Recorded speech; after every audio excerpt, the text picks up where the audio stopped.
there's a method to my madness here with this. Mhm. Not that there's often a method to any form of madness, but this is my horoscope for today. It doesn't bode well for a guy that's in this business. It never does.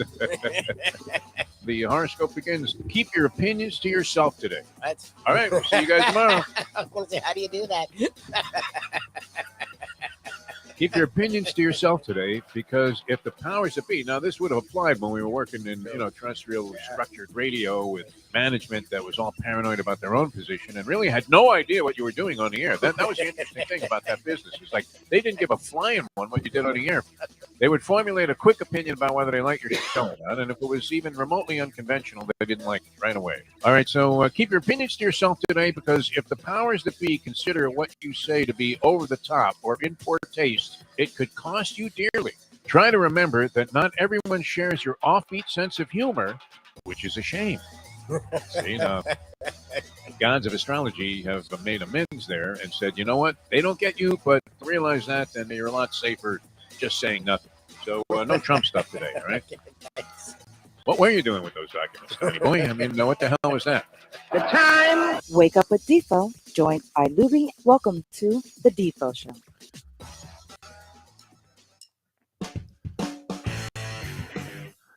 And a very pleasant good morning, everybody. Great to be with you here on the Defo Show, back after the long weekend. Hope everybody had a tremendous Labor Day weekend. I'm Jeff DeForest, and that man over there, if you're watching the video stream, is the great one himself, Mr. Mike Lubie Lubitz, in full glory today, because guess what, people? Lubie was right.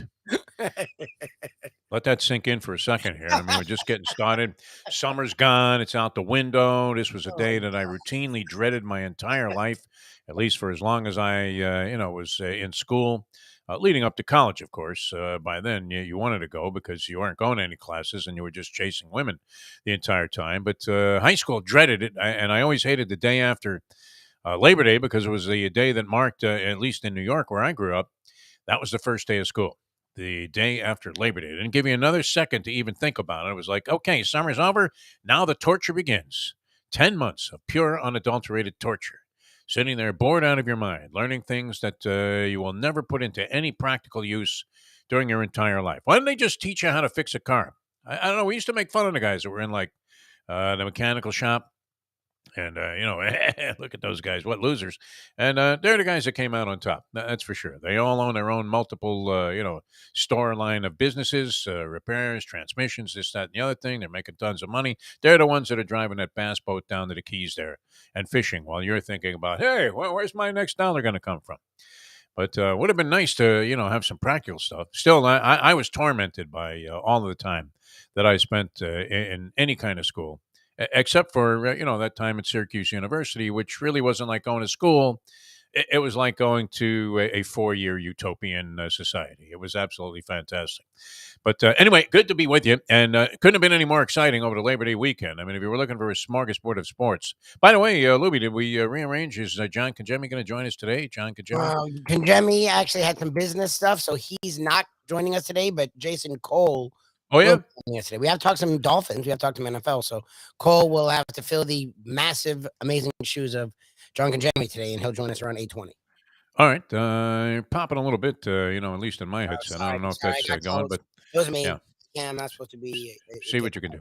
All right, very good. Yeah, no, it's a rough start for the week there. Snap, crackle, and pop effect. We don't like that. It was like if there was a thunderstorm over the Everglades and you were working at any radio station here in town on the AM band, then that was it. You got what we call the Rice Krispies effect.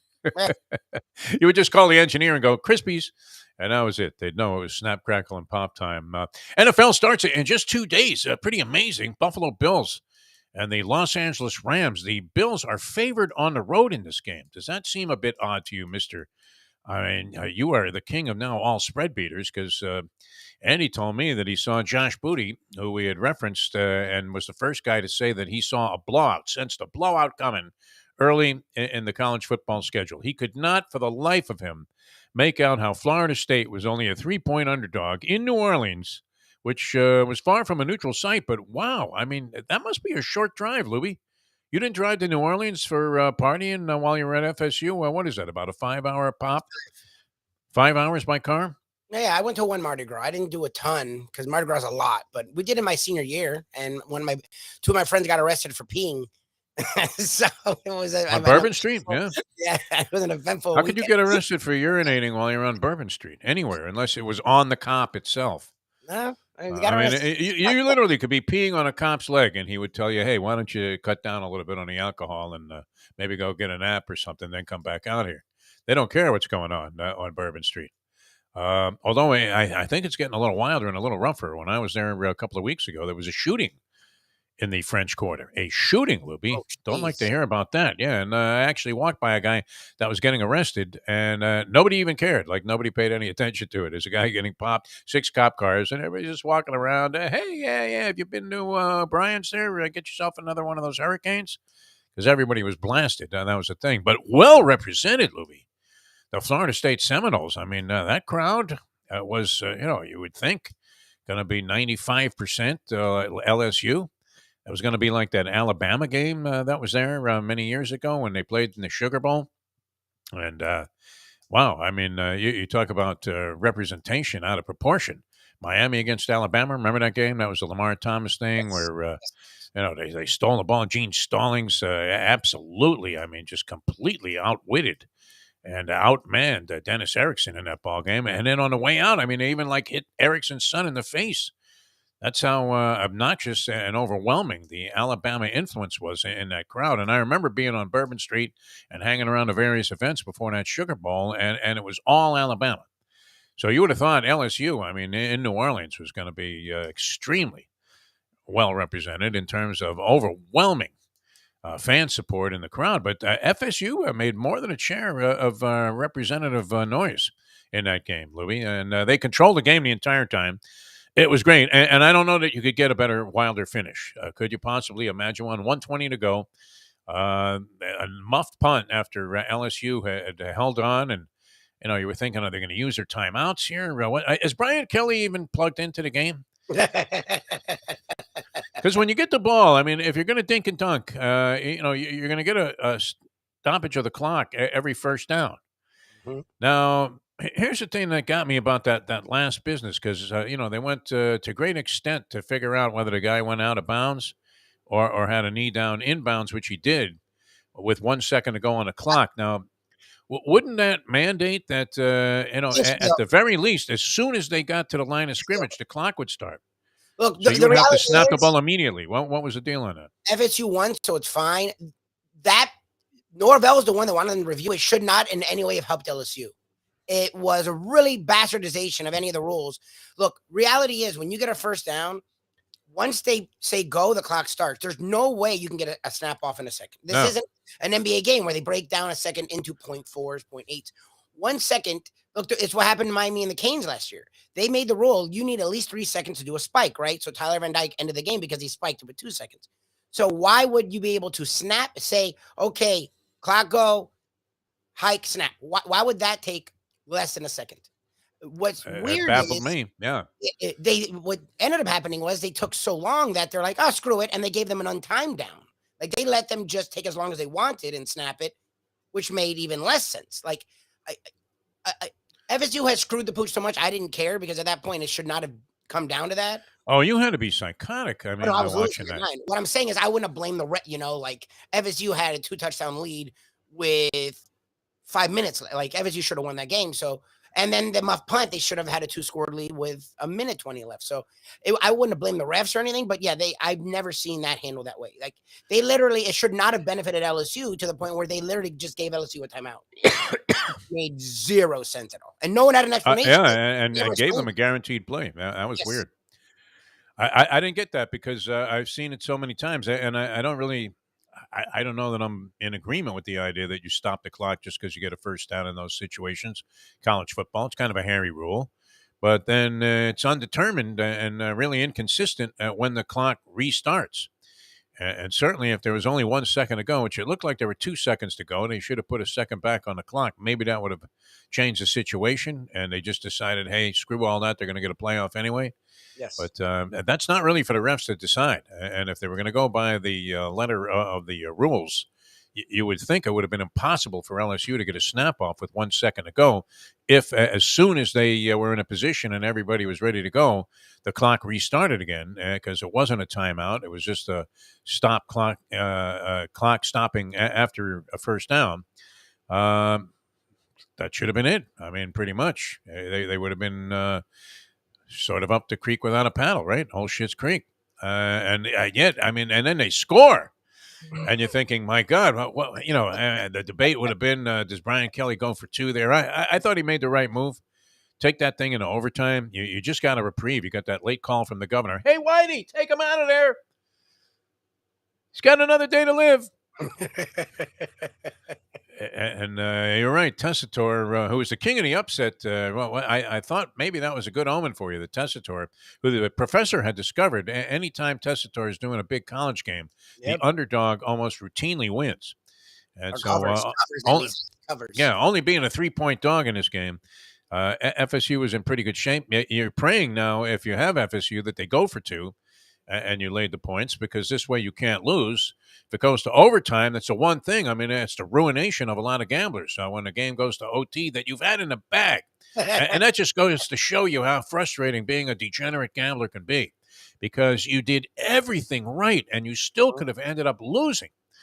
Which is especially frustrating for anybody, right? Everything right. It's like being in a relationship with a woman, right? You did everything right. You bent over backwards, and you still end up losing, right? She's got the house, she's got the kids, she's got your money for the next 10 years, and you're out on the streets, you're fucked. That's the way it goes.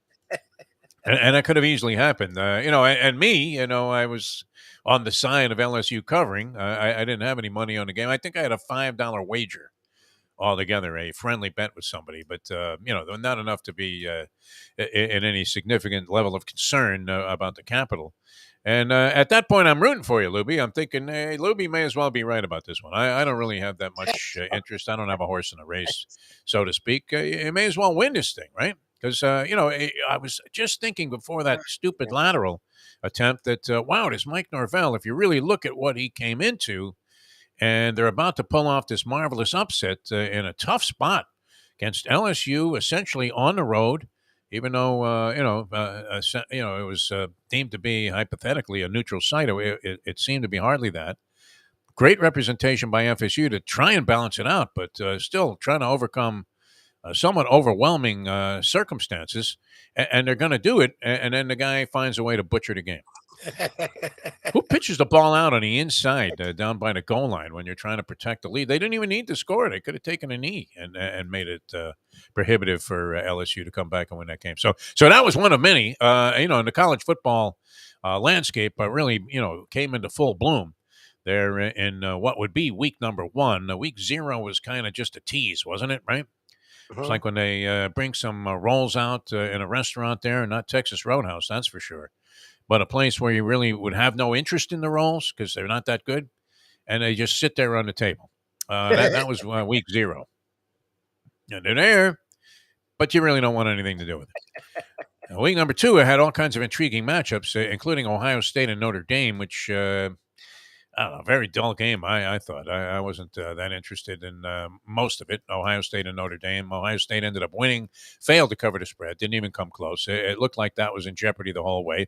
For a while, it looked like this Freeman was going to pull off the big upset, which, wow, that would have been something. But second half, sort of dominated by Ohio State, not necessarily in terms of an overwhelming result on the scoreboard, but they did win.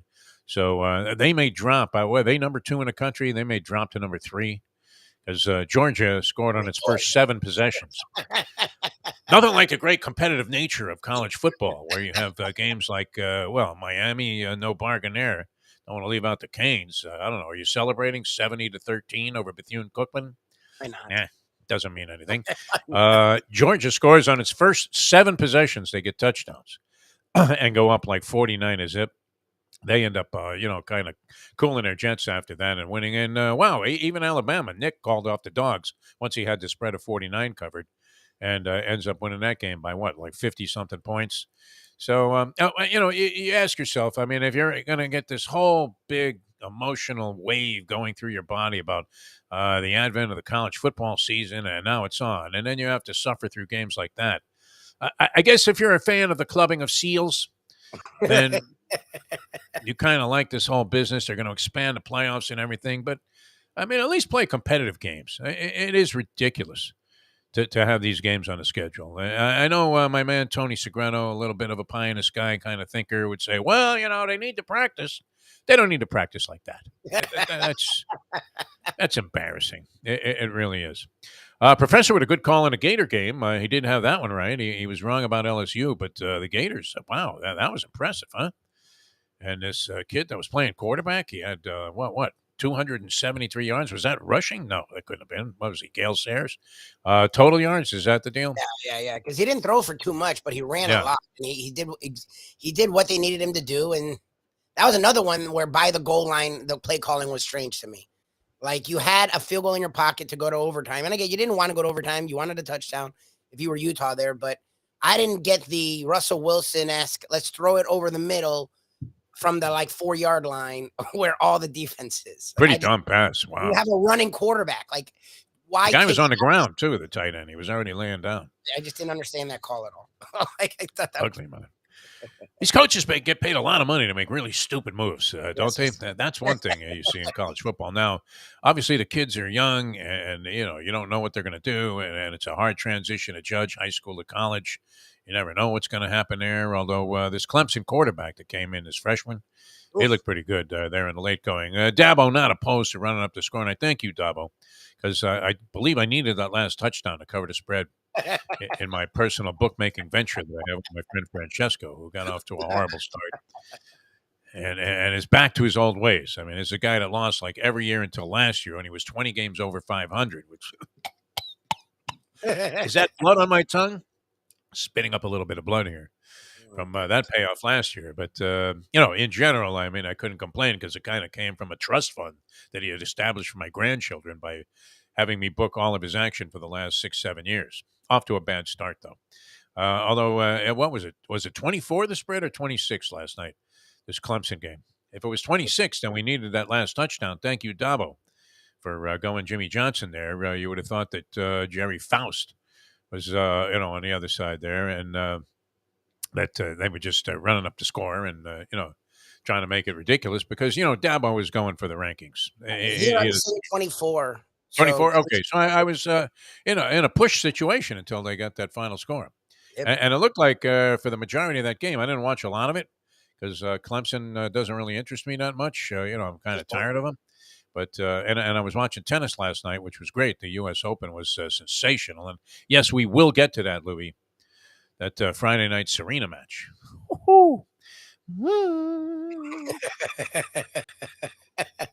Look, I think it worked out well. I'm sort of glad. It really would have been a downer, very deflating, had Serena lost that opening match to that cupcake they picked for her. The one girl, Kovanic, that she could beat in the draw. And she came back and won that second match against Kontaveit, who is number 2 in the world, but hasn't been playing like number 2 in the world. In fact, I would imagine, this is very, it's tight there at the top. And there's no clear-cut number 1 anymore. Ashley Barty was the number 1 player. She retired in March. Swiatek then went on this wild winning streak of 37 straight matches, 6 tournaments. But she's been vulnerable since and almost got knocked out of the tournament yesterday. But this German girl, you rarely see a large girl playing tennis.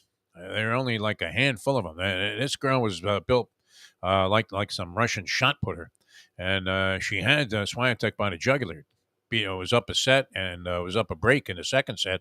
I was surprised. I turned that match off and went out and did something. And when I came back later and saw in a crawl that Swiatek had won the match, that was a big surprise because when I turned it off, she was down a break in the second set and had a towel over her head. Just didn't even want to face like the audience. I mean, she just looked like she was completely spent. So she came back, but I don't know. She's a very vulnerable number 1 at this point, and I don't know that she ends up winning the tournament. People were trying to make the case that Serena was going to win the tournament. That was never happening. I mean, at least we were right about that. And I think it was fitting that she won the first match. I was very surprised that she won the second match, but not overwhelmingly so. And then in this third match, which, even Margaret Court is getting on her. Margaret Court. Yeah, 80-year-old Margaret Court, who where's thinks that? that gays and lesbians should be shot.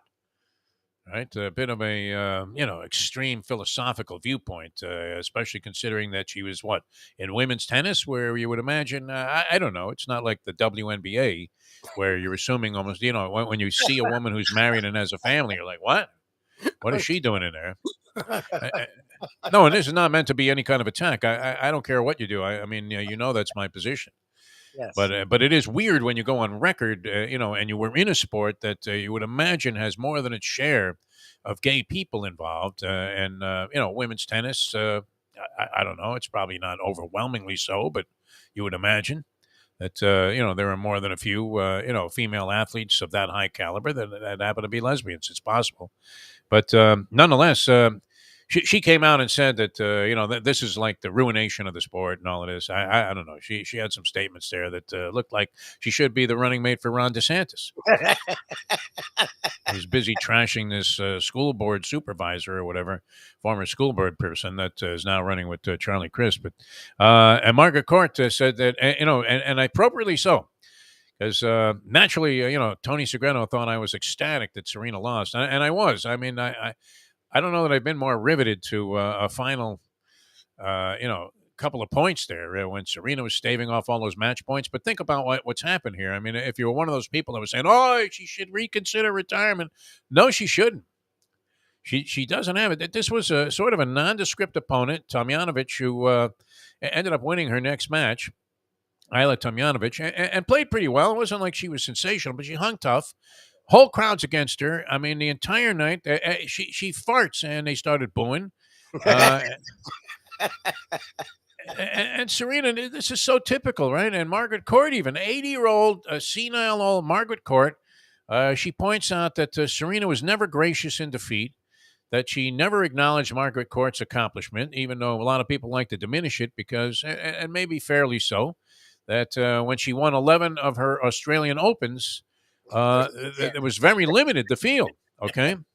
It just was. The international players didn't really come in to play the Australian Open. It wasn't a big deal, and it wasn't truly an Open. It was a tournament for mostly Australians, I guess, exclusively, and so she won that 11 times, and it counts as 11 Grand Slam wins, which, I don't know, is that fair?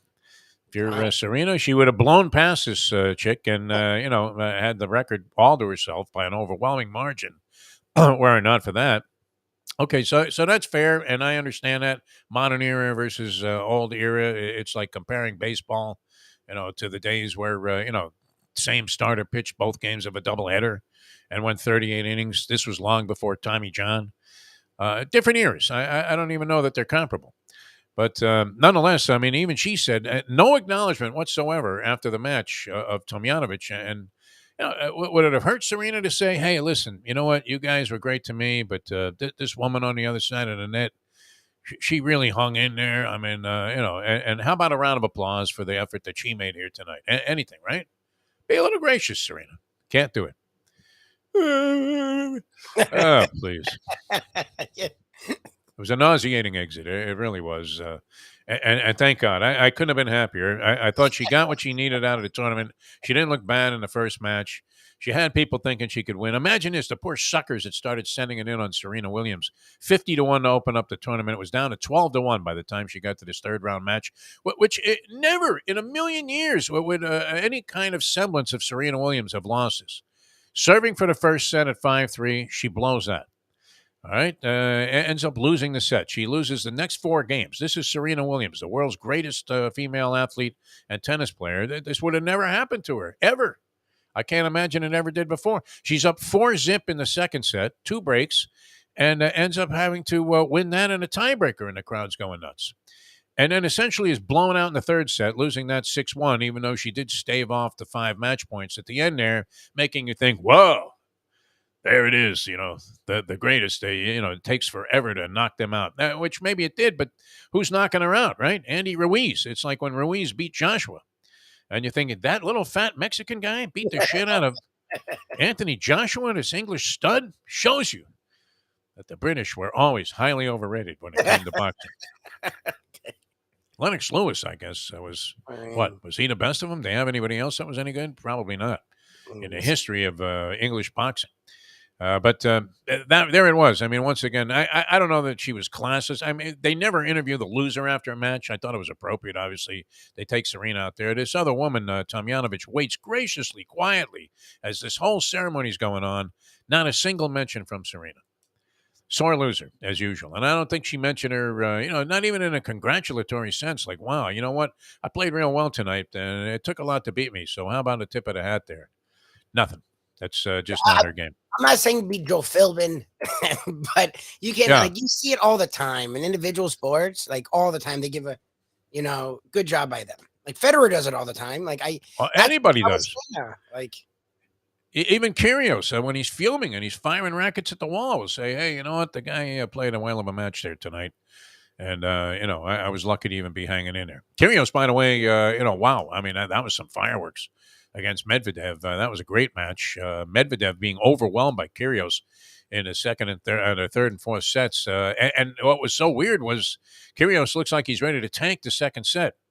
He's down 5-1, and he's just, spray hitting the ball all over the place, looking like he just wants to restart the match, be a set apiece, and, see if he can get into it in sets 3 and 4, which he did. But as that was happening, Medvedev started falling apart. Here's Kyrgios, I mean, hitting every shot like 5 feet out of bounds. And then Medvedev starts choking, and it got very close to the point where Kyrgios would have been back in that second set. But he's playing great. And then, of course, we had Francis Tiafoe, the American, who has a great story there, coming from really humble beginnings. I mean, he made a tennis racket out of a snowshoe or something that he found in the garbage so that he could play. I mean, this is, not quite the Compton-esque story that Serena and Venus had, but close to it, right? Black guy in, sort of a lily white sport, sort of, Defo. His chances of making it very slim. It's not like he was being invited to the Bolletary Academy or anything on a scholarship. His dad's like the groundskeeper at some tennis center in, I believe, like Maryland somewhere, and he makes it to this level and then beats Nadal, who was not quite himself, and obviously he's been dealing with an abdominal issue that forced him out of Wimbledon, and I don't know that he was back to being 100%. He is 36 years old. He's had a variety of injuries and really put a lot of stress on his body, but still no small accomplishment to knock Rafael Nadal out of a Grand Slam event, especially when it was sort of a clear path for Nadal with Djokovic not in the tournament and no more Federer. That he might have been able to tack on another major to his resume. He just missed, had to drop out. We don't know what would happen at Wimbledon if he had played Kyrgios in a semifinal, but he had to withdraw and comes back and was off, a scant few outings going into this. Didn't necessarily look like he was in an overwhelming position to win, but nonetheless, Tiafoe, great stuff yesterday, 4 sets. So he's still alive in the tournament. That's been terrific action and only going to get better. Now, a lot of people like Coco Gauff to win this thing. Coco Gauff to go all the way. And she's playing some great tennis. That would be a hell of a story, huh? that'd be great. Wouldn't it? Yeah. If Gauff ended up winning it and, 19 years old? And a possibility, a young black girl here from, the Florida area. And, wow, that would be really, really something if she ended up coming out on top, playing as well as anybody on the women's side in the tournament. But that's great, and that goes on. We're into the second week now, and they have quarterfinal matches coming up today. Pretty easy bet, though, I would think. You degenerates out there might want to turn to tennis, because it did look to me like Tiafoe was in there with a shot against Nadal, and you were getting a price there. And then I think Kyrgios might have been an underdog to Medvedev, who he's beaten a couple of times in recent matches. So he might have been able to pick up a nice little parlay there, plus 140 on Kyrgios. And I don't know what Tiafoe's odds were, but he was an underdog to Nadal, number 2 seed. So that may be, maybe we have to switch our thinking. Forget the horses. No more toga. That wrapped up. No more football, because that's impossible to figure out, isn't it? Yeah, our handicappers aren't doing so well. No, that only the lonely theory. I mean, wow, there's going to be another Roy Orbison song. that Mark Lawrence is going to have to be singing to. Because did he have anything about crying all the time or anything along those lines? Not yet. Lawrence just licks his wounds, though. I mean, he gave us the only the lonely theory, and he gave us two underdogs that he said the only the lonely theory was based around the fact that these were teams that were going to be underdogs probably for the only time this season. Boise State, and they got clubbed. And Cincinnati was right in there. They were right around the number. I think they lost by 7, I gave and him a the push. spread might have been 6. Yeah. Yeah, I had the spread at 7, so I gave him a push. So he was 0-1 this week, and Professor was 2-3. Professor, though, with a good call. He did call that Gator game. That was good. He was overwhelmingly convinced that LSU would throttle Florida State, so that was nice. So where do we stand here in the state of Florida, Lubie? It's not as abysmal as a lot of people thought with college football. We have some hope. I look. I don't know what to do with the Canes because again, you said it. It's Bethune-Cookman. They did they did turn it on and just roll them, scoring 70. It's an embarrassment to have this game on the schedule. I don't know. It really is. I know, but look, the schools make money, and it allows them to play on a bigger stage or whatever. So it's all bullshit. With the money that's out there, they don't need to do this anymore. No, seriously. I mean, they should bring about some change. All of this conference realignment and all of the money that's being tossed around by the networks and the television people. And then on top of that, you've got all the marketing that they do in conjunction with college football, while they're still not paying athletes directly because they're counting on boosters to do that with the name, image, and likeness thing. And so that money's not coming from any of the pot that the colleges are raking in. Absolutely insane that players don't share in that. And they're still playing these disgraceful, non-competitive games. I mean, under the auspices of, well, it's good for college football. No, it isn't. It really is an outright disgrace that this kind of stuff. I mean, who wants to watch a game? You turn it on, it's 49-0, 3 minutes into the ball game there. Come on. Defending national champions in there against the cupcake. I guess the one blowout that, if you looked at the schedule and figure these schedules were made way in advance, was Oregon. Getting blown out. I mean, Oregon was a respectable program. What happened? Mario Cristobal, did he go Jimbo Fisher on those guys and just leave the cupboard completely bare? Is that possible? No, they have talent. It's just the problem is when you go from, and it's what Kelly's going to deal with too. You're transitioning like what Cristobal tried to do and what Lanninger is trying to do. I'm sure different things, right? So the system doesn't fit the players that they have. So that game to me, total transition where you had Georgia steam on the same tone, and you had Oregon, which is switching it. They couldn't hang. They just couldn't keep up. It is interesting that Notre Dame was able to keep up with Ohio State. You know, like that's the one that I thought, okay, I think Notre Dame eventually is going to get worn out, and they hung around that entire game. And Ohio State's offense was abysmal. Didn't look that great, no. Yeah, it's what Ken said. Ken actually nailed that when Ken was like, "Look, this guy is a defensive guy. I think he can keep it closer than people think." I mean, he was right. Like, I thought Ohio State would eventually roll him, and they didn't. Look, the state of Florida, I think, is in a good place. That's what I think I learned this weekend is, look, Norvell, I don't know if he's a savior, but at least they play better. They're in these games. When things get tough, they find a way to win. Well, and he inherited a disaster, too. It was a disaster. Disaster. I mean, it went from Jimbo to worse.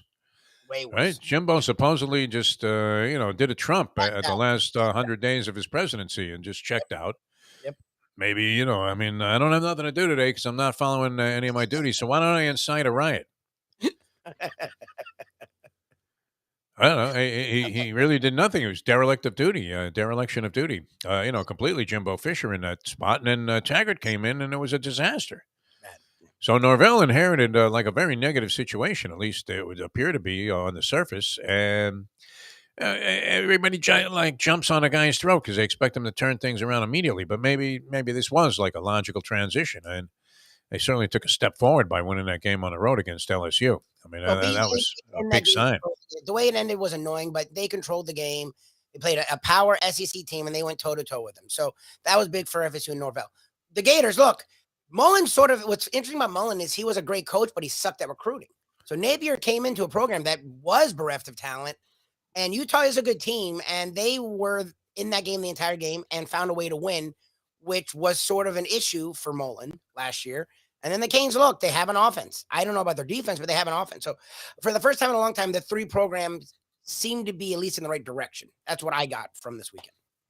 All right, we have the pros coming up this week. What do you think? Bills, Rams. Bills are favorite, 3-point favorites on the road. What do you make of that, Lubie? Wouldn't you be tempted? I mean, I don't know why I don't want to believe in the Buffalo Bills. I know they're good. They are. I can't convince myself to really believe that they're that good, right? Josh Allen is the favorite to win the MVP. The favorite to win the MVP. I mean, you're getting a pretty good price, 7-1. But, I mean, favorite over Mahomes, over Brady, Herbert, Aaron Rodgers, who what? Is he the two-time defending MVP? Yeah. He can't win it again? I mean, Matthew Stafford might get consideration since he won a Super Bowl. He's probably going to be given a little bit more consideration by people if he has a good year. Who else? It would make a possible. Brady's in there. I just don't know what I think Brady's going to finally. This is going to be the year it all falls apart for Brady. I agree, but I'm scared to say it out loud. I'm not scared to say it. I believe once a woman is that deeply inside your head, it's over. You can't concentrate at work. He's probably just hoping Giselle doesn't show up at practice and chew him out right in front of his, friends and players. Shit where they show up at your office. Right? like when your father would find out you did something wrong and he'd come outside there, and you're playing in the park or whatever out in the streets when we were living in Brooklyn, and he would say, "Jeff, you come home right now." You're like, "What? What are you talking about that?" I didn't take that money out of the cookie jar. I never touched it. Exactly. What do you mean my bookie called? To a 9-year-old DeForest. Unbelievable. I very exciting. And then, of course, the Patriots now. The Patriots are going to be in town. We welcome the New England Patriots to town because they're changing their travel schedule, which only makes sense, right? I mean, would you not want to be here and get at least acclimated to the conditions, have a week's worth of practice? You had a week off pretty much from the last preseason game, which you were paying no attention to anything in the preseason anyway, and come down here. And usually they would leave like the day before the game, show up here on Saturday, go to a hotel, get something to eat, go out to the stadium. And they're going to be here from today on, getting ready. Belichick making a little move here to try and get ready for what he's going to be facing at Hard Rock Stadium on Sunday. The Dolphins are 3-point favorites in that ball game. I think deservedly so. We're optimistic that the Dolphins are going to do well this year. I believe they will beat the Patriots. I think they'll handle the Patriots in this game. But you never know, right? I mean, you just never know. How disappointing, how deflating would that be if they looked bad? Couldn't get anything going on offense. Mike McDaniel melts down on the sidelines there and starts actually openly sobbing and weeping in the third quarter. What am I doing here? My whole life. That's Belichick just outfoxes him at every turn, every play. He's got his number. I mean, it's an interesting thing to go on. Even Belichick, would you rather have Belichick coaching a team with inferior players or McDaniel, coaching your team with, what looks to be on paper better players? People are going to say probably the former. I would look, to me, you'd always rather have the talent, but the guy's never coached the game. So you don't know. Against Belichick, right? I mean, Bill's, he doesn't miss much. No. Say what you will. I mean, the cheating and all of that, okay. And the fact that he seems, so indifferent to the media and not even indifferent. I mean, belligerent, essentially. But don't let that, influence you. The guy, I mean, he doesn't miss anything. So when he's going against a rookie coach, I don't know, how big of an edge does that give you? Or does it give you any kind of advantage at all? Having the far superior coach at this point in time. However good McDaniel is going to develop to be, he isn't anywhere near Belichick right now. There's no question about it. I mean, the guy's got, 6 Super Bowl rings and, 100 years of experience. He's worked with Saban and Parcells and all of these guys. I mean, come on. Friends with Jimmy. Mm-hmm. And you got a guy that's never coached a game in the NFL before. Thank you. Giant edge. I mean, when they check those boxes, rushing game, special teams. I mean, there are like quadruple checks in the Belichick box. Now, is he that far behind in talent? I don't know. Is Mac Jones better than Tua Tagovailoa? It's possible. You don't think so, but I think, that's still very much debatable. At this point, I would give the edge to Mac Jones. He's proven more, I think, in his rookie season than Tua has in the, 2-3 years he's been in the league? How long has Tua been there? 2 years? He started a little over 1 season. Okay. Remember, he missed half the first season, and then last year he missed 4 games. Okay, so this is his 3rd year. He should be starting to figure it out. I believe that he will be figuring it out, and I think that McDaniel can create some kind of an offense that takes advantage of all of this speed that he has on the outside there. Well, I mean, Waddle and Tyreek Hill, that would be a scary combination for any team to face. Waddle's health was somewhat in question. I'm not sure where he stands right now. Well, what did he have? An ankle injury that was hampering him throughout training camp and the preseason. But at full speed with Hill on the other side, that's a dynamic combo. I don't know what happened with Gesicki. He's in and out of favor, like almost on a daily basis. Gesicki. One day they're trading him, the next day, he's going to be the next great one. But a dynamite pass catching tight end, no doubt. Well, and I also doubled down on the fact that they're not trading him, and they were very outspoken about it, and they worked him into the last preseason game. And we know he and Tua have a good rapport, so he's not a good blocker, and this offense asks the tight ends to block. So I don't know how you work through that, but he's a good pass catcher, so there's got to be a way to work him into the offense. I had a high school coach many years ago when I first started, writing sports for the Fontana Herald News, a guy named Dick Bruick. And he suggested to me an article that we should do an analysis of what exactly is the tight end position. And he compared it to a knight on a chessboard, which, because it's capable of these awkward movements. Like it can go straight ahead, but then it goes sideways. I mean, you have to be able to do a couple of things. You have to be a little bit of a hybrid there. And be nice. I don't know. All tight ends that can't block always say, you know what? I've been working on my blocking. So does that help with Gesicki, or did they just throw in the towel on that? I don't know. Don't know. They're trying to teach him how to block. If he hasn't started blocking yet, this is fourth year in the NFL. That's when you start blocking. It's like if you're a lousy defensive player in basketball, maybe you're just used to putting up token pressure because all you really want to do is get on the other side of things, grab the ball and shoot. Not that I'm speaking from experience. And you may think that you're like a decent defensive player, but the truth is your guy's scoring almost every time. They're going at you. I at least boxed my man out. That was about it. But token pressure.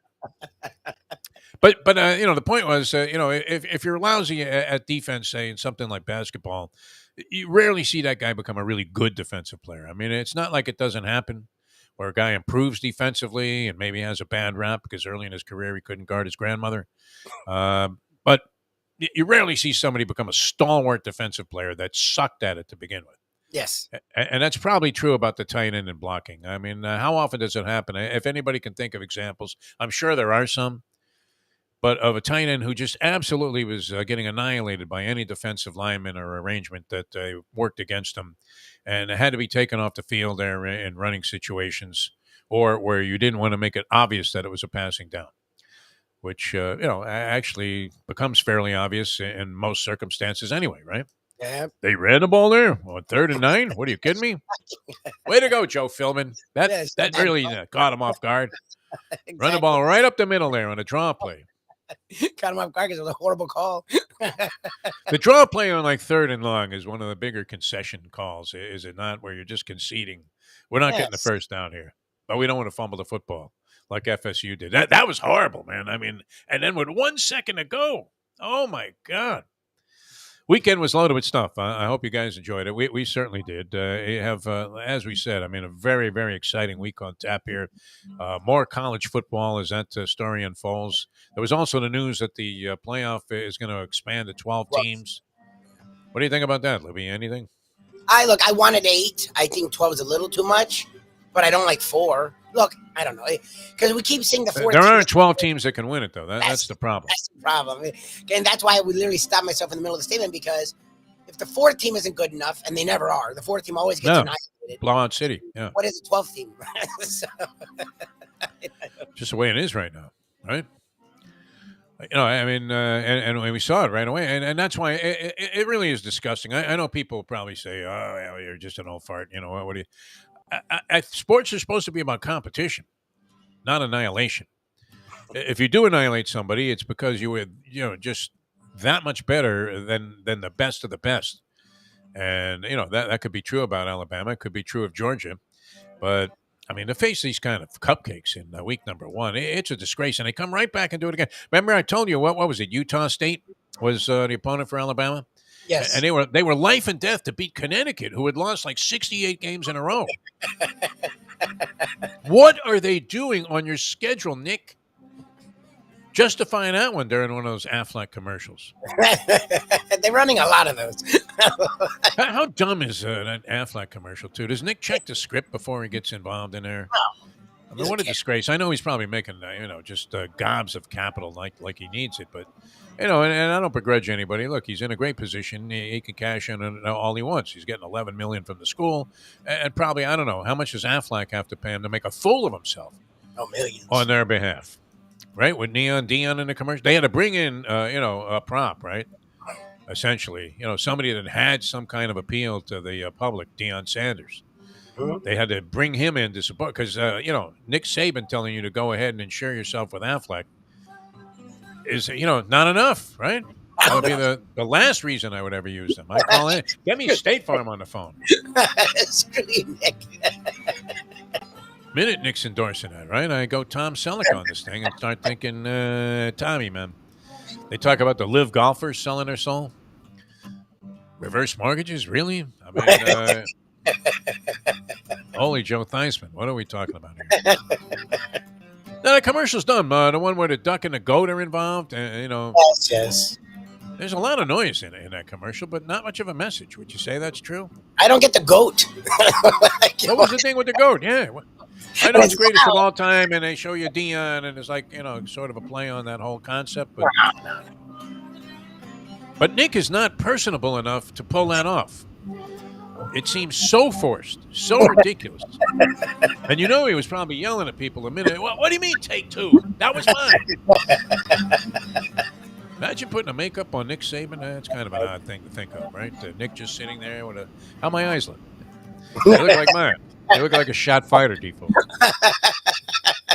There was a little boxing. I didn't get to see this. Frankie Fiore said he saw this fight because he's a big fan, naturally, of King Kong Ortiz, who at 43, which, that age is not verified. I mean, this is like... It's probably like 48. Little League birth certificates, yeah.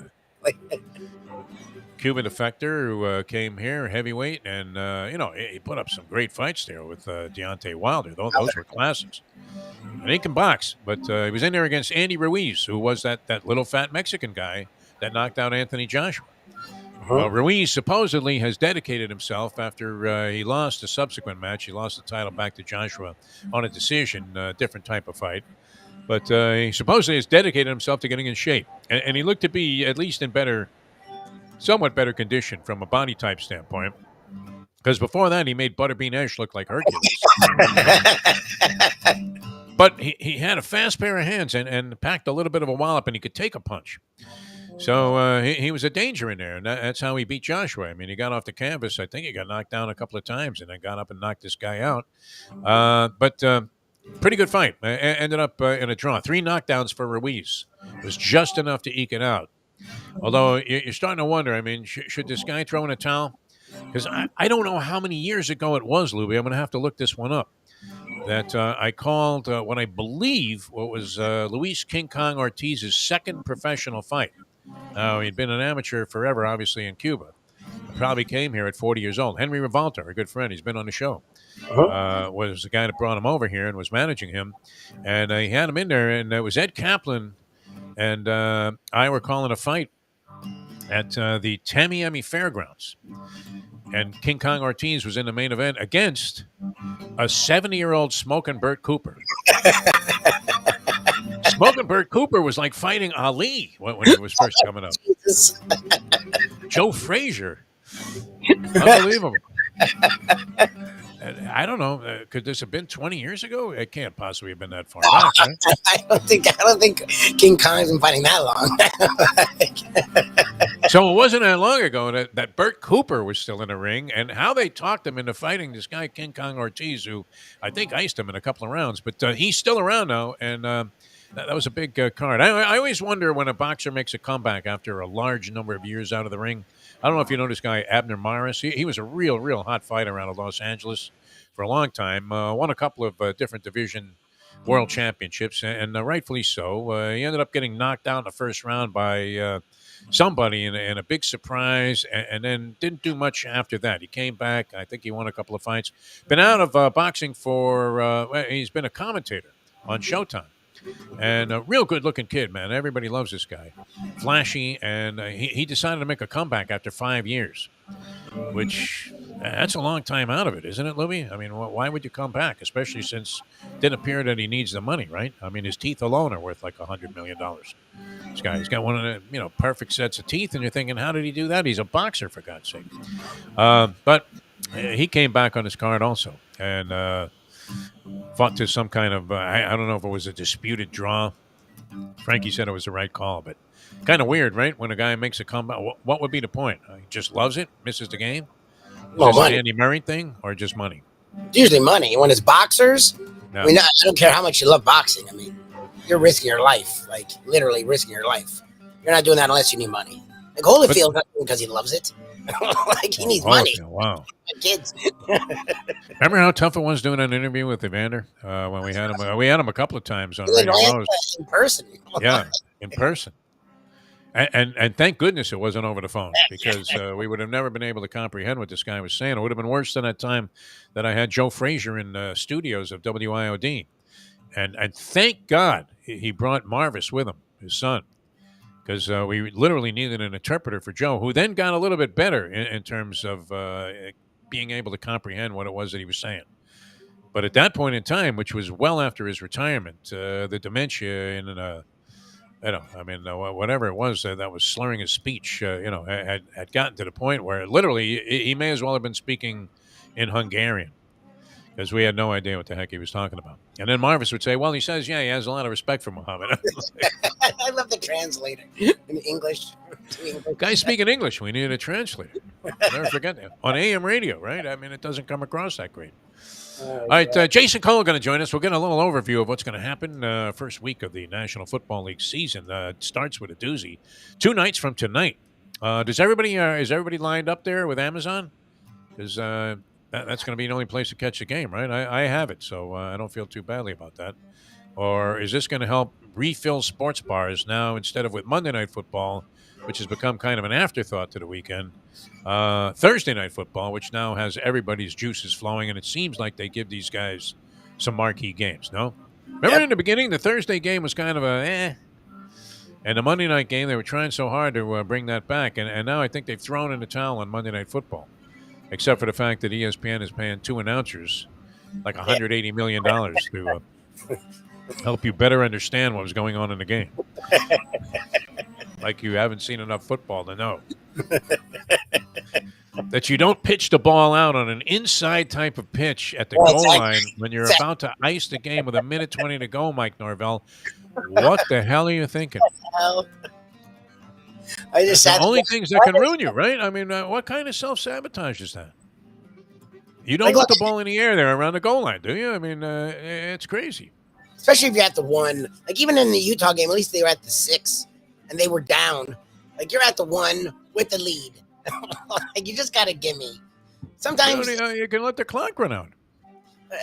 Well, they had 1 timeout left, so you had. Yeah, but I mean, you're going to come close to giving, even if you didn't score there, as long as you don't lose the ball. What do you mean? Like there's going to be 0 time left. Not being Sperano and not being Wanster, right? You don't want to be conservative like Attila the Hun, as you say. But there's some times where you take a step back and go, I don't need to do anything here. Like sometimes you could just No, I mean, you just don't want to let go of the football going backwards or sideways at that point. It was insane. You're throwing. First of all, you're throwing it, and they don't do anything under center. They did 2 plays all night under center. So now you're under center, which you haven't been all night. You're pitching it. Now a guy has to catch it on the move, where he's right by the defender. But there's nothing. Even if he got a touchdown, who gave a shit? I didn't care about a touchdown there. You just need to score. Didn't need to do much. I mean, and you could have iced that game. You give him the ball with 99 yards to go. I couldn't help but think of that call, Sonny Hirsch, Horace Copeland. 99 yards. I texted that to you. I don't know if you really got that. Where were you, Lubie, by the way? You were out of communication completely. I sent you like 6 texts during the game. I was about to send you a text. It's over when the guy muffed the punt. I know you were. And I'm glad I spared you that indignity. All right, Jason Cole going to join us in the 8 o'clock hour. It's good to have you guys with us. I'm Jeff DeForest. He's Mike Lubie. Lube's Hialeah Park. What a brilliant place. My God. Speaking of Frank Fiore, man, I mean, amazing what they're doing at Hialeah Park. 9 years now as the number one casino here in South Florida with simulcasting of the horses. And that continues as, wow, a brilliant place they put together. Champion simulcasting room. Couldn't be any more perfect for the horse player. And then you have the poker room, which, wow, it's another winner for Hialeah Park. Always has been real classy the way that they run the poker room there. Just absolutely fantastic. And you've got the casino with all your favorite Vegas-style games. Great food and drink all over the place. A tremendous rewards program for people with a player's card. So we recommend that you get one right away. All kinds of special events taking place there at all different times. Check the website, hialeahpark.com. You'll get all the information on that. And the grounds are beautiful, and the integration of old and new is just an absolutely perfect symmetry. Really going to get your juices flowing there and make you feel like you're in for a good time. Anytime that you visit beautiful Hialeah Park. All right, we're coming back with more. We'll take up until 9 o'clock here on this fine Tuesday edition of the program. Lots of stuff on the docket here as the college football season got off to a very interesting start. Pro football cranks up this week. You still have a lot of decisions to be made when it comes to the U.S. Open. Major League Baseball, we haven't mentioned it. Mets lead one game. I was like, are Mets fans losing it because they pretty much have a wild card guaranteed? Like, I don't know how to react. Like, I mean, you'd rather be the division winner. So, considering they had like a 5-6 game lead just a couple of weeks ago, this is getting. You see, and the Yankees lead was down to what? Was it down to 3 or 4? And now they lead the Rays by 5 games in the American League East. And it's interesting the way. I mean, for most of the season, and this is what was happening, so it was easy to kind of make the extrapolation that this was going to continue all year.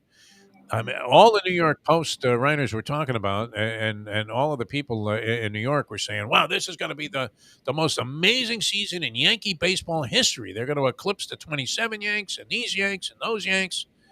And then it started going south and unraveling. And the one guy that's kind of carrying the whole load is Aaron Judge, who it does seem like nobody wants to recognize that Bonds had 74 homers one year?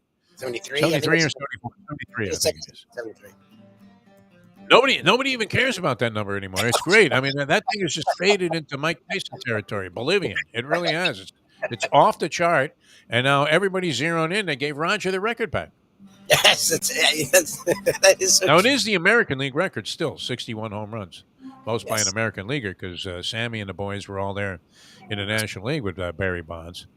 And then the other thing, the other phenomenon, and what kind of drugs is this guy using? Albert Pujols now within 5 of 700 with a little less than a month to go in the season. And it seems like every day he gets up and pinch hits in the 8th inning and knocks one out of the park. One swing, boom, it's out of here. There's 695. So he's one away from Alex Rodriguez for 4th on the all-time home run list. And that would be some milestone. I mean, would you come back if you had 699 and just try to hit 700 next year? Where? With St. Louis? Does he still have time left on his contract? I'm not sure.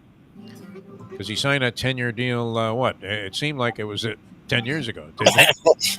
Yeah, it was. When the Marlins were talking about giving Albert Pujols, like a 40-year-old Albert Pujols, $400 million. And he was a semblance of his former self. But of late, I mean, the guy's keeping pace. It's kind of like watching McGuire and Sosa, seeing Judge and Pujols almost every day. You look at a box score, and they have another home run. So what is it, 54 now or 55 for Judge? 54. 54. Does he do it? If he does, do we acknowledge it? I mean, it would be the American League record. Do we acknowledge that as the all-time home run record if he hits like 62? I don't know. I'm being a hypocrite because I think all those guys should get in the Hall of Fame, except for Sosa. For some reason, Sosa and McGuire are not in the same category. But I think Bonds should be in the Hall of Fame. 54, man. Yeah, 54. I think Bonds should be in the Hall of Fame, but then I also don't want to give him credit for the record. So I'm being a hypocrite myself. So I don't know what to do with any of this stuff. I mean, the Bonds record is as bogus as any record that you'll ever see in terms of being totally relatable and attributable. Obviously, you have to be able to hit the ball. That was always a big argument. Yeah, well, you still have to be able to hit a baseball, Defo. You do. But it's, it's preposterous to think that this had no impact on him as steroid use when, we saw the size of his head grow to that of a watermelon. And so there was something physically going on there. And then on top of that, I mean, this was a guy that was averaging like 30 home runs a season. All of a sudden, he's got 30 by the end of May. And they didn't even pitch to him. I mean, that was the other thing. He rarely saw a pitch that you could hit. I don't think he saw a strike all season. The year he hit 73. Right? He's swinging the balls like straight over his head, like he was Dick McAuliffe, standing in there with the bat right over his head. All right, we've managed to roll off an hour here without even taking a breath. So we're going to do that. Highland Park, great place. Jason Cole coming up in about 15, 20 minutes here on the show. So we'll get into some NFL material and try and examine that as thoroughly as we can for you. Getting set for the NFL season. I'm Jeff DeForest. He's Mike Lubie Lubitz, returning with more here on the Defo Show on South Florida Live in a moment. Now that. The time! 8:01. Tony Segreto here. Let me ask you a question. What do you look for when you go out to eat? Good food, obviously. Friendly atmosphere, not too loud, but good energy, reasonable prices, and a place where you feel comfortable. All those ingredients, no pun meant there, are hard to find unless you're talking about the Texas Roadhouse. You see, they encompass all of those attributes. Really, really good food, amazing atmosphere, good for a family, good for a date, or just a night out for yourself, and prices that will make you extremely happy. Their ribs, unmatched. Steaks, hand-cut every day. Everything, and I mean everything, is made on site, including their incredible bread. It's the one day, folks, that you can forget about low-carb diets. Trust me when I tell you, Texas Roadhouse, your restaurant, your destination when you say, where should we go and eat tonight? From the newly renovated sports bar to the beautiful bayside views captured at the Tiki Bar, Jimmy Johnson's Big Chill has it all. Located at mile marker 104, the Big Chill also offers waterfront dining while experiencing breathtaking sunset views of the Florida Keys. It's simply the hottest spot in the Keys to cool off. That's Jimmy Johnson's Big Chill at mile marker 104 in Key Largo. For more information, call today at 305-453-9066.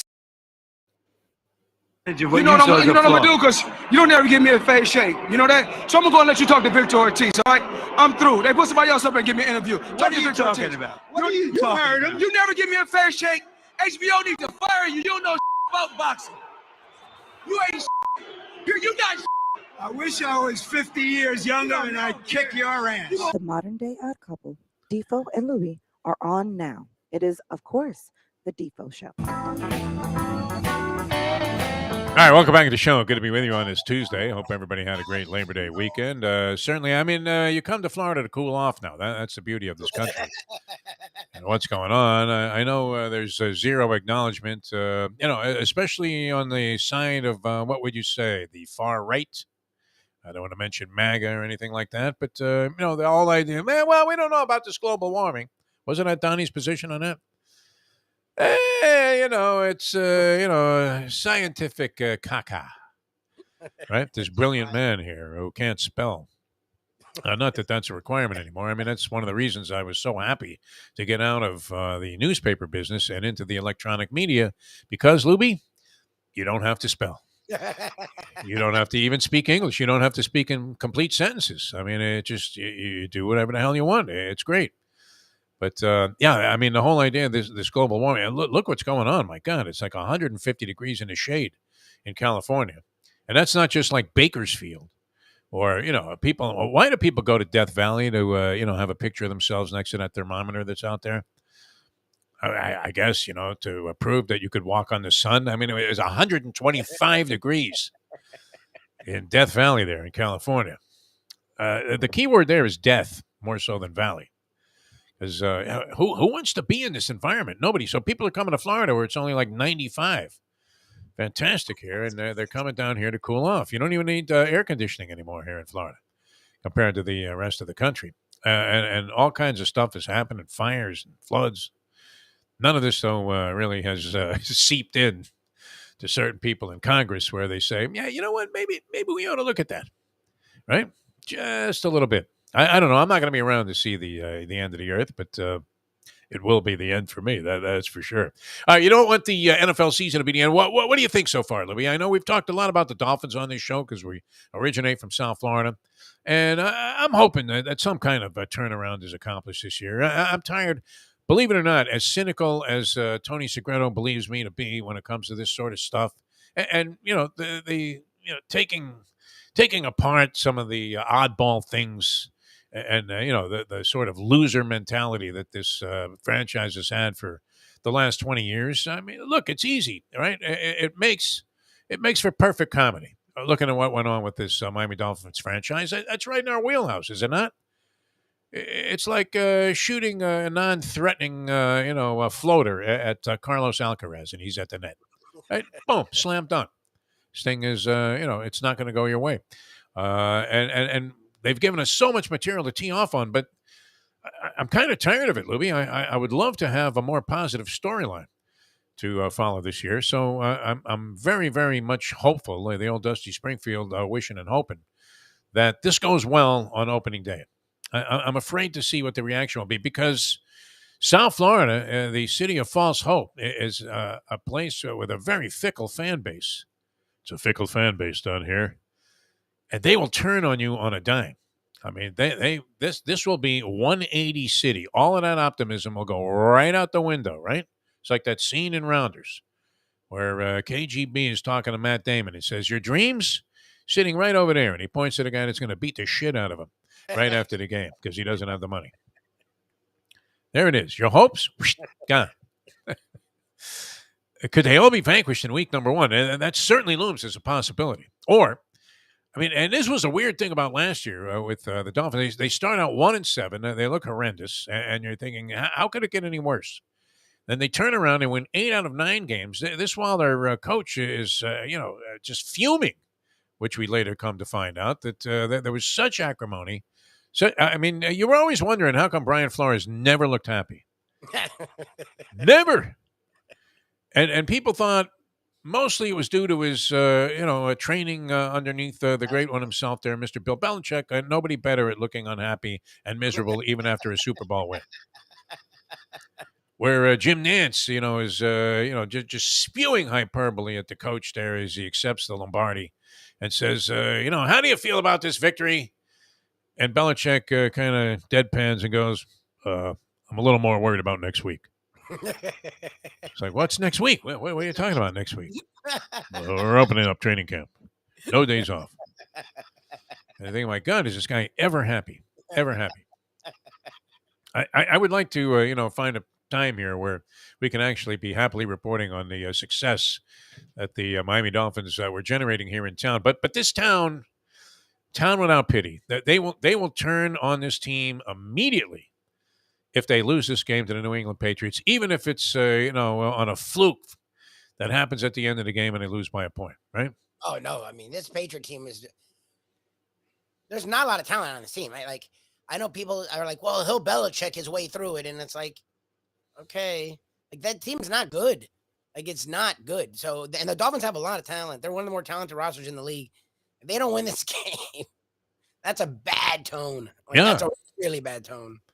My early inclination, and you guys could write this down and then make sure you put a line through it before you actually act on it, is to think that the Dolphins easily cover this 3-point spread in this game. Now, we said the same thing. I didn't have a great opinion on this game. I just was parroting what I heard other people say. The LSU FSU game, parroting. I know. And people whose opinion on college football I respect. Josh Booty, when we have him on, the former Marlins first-round pick and LSU quarterback, has his own podcast. He turned us on to that whole Believe system.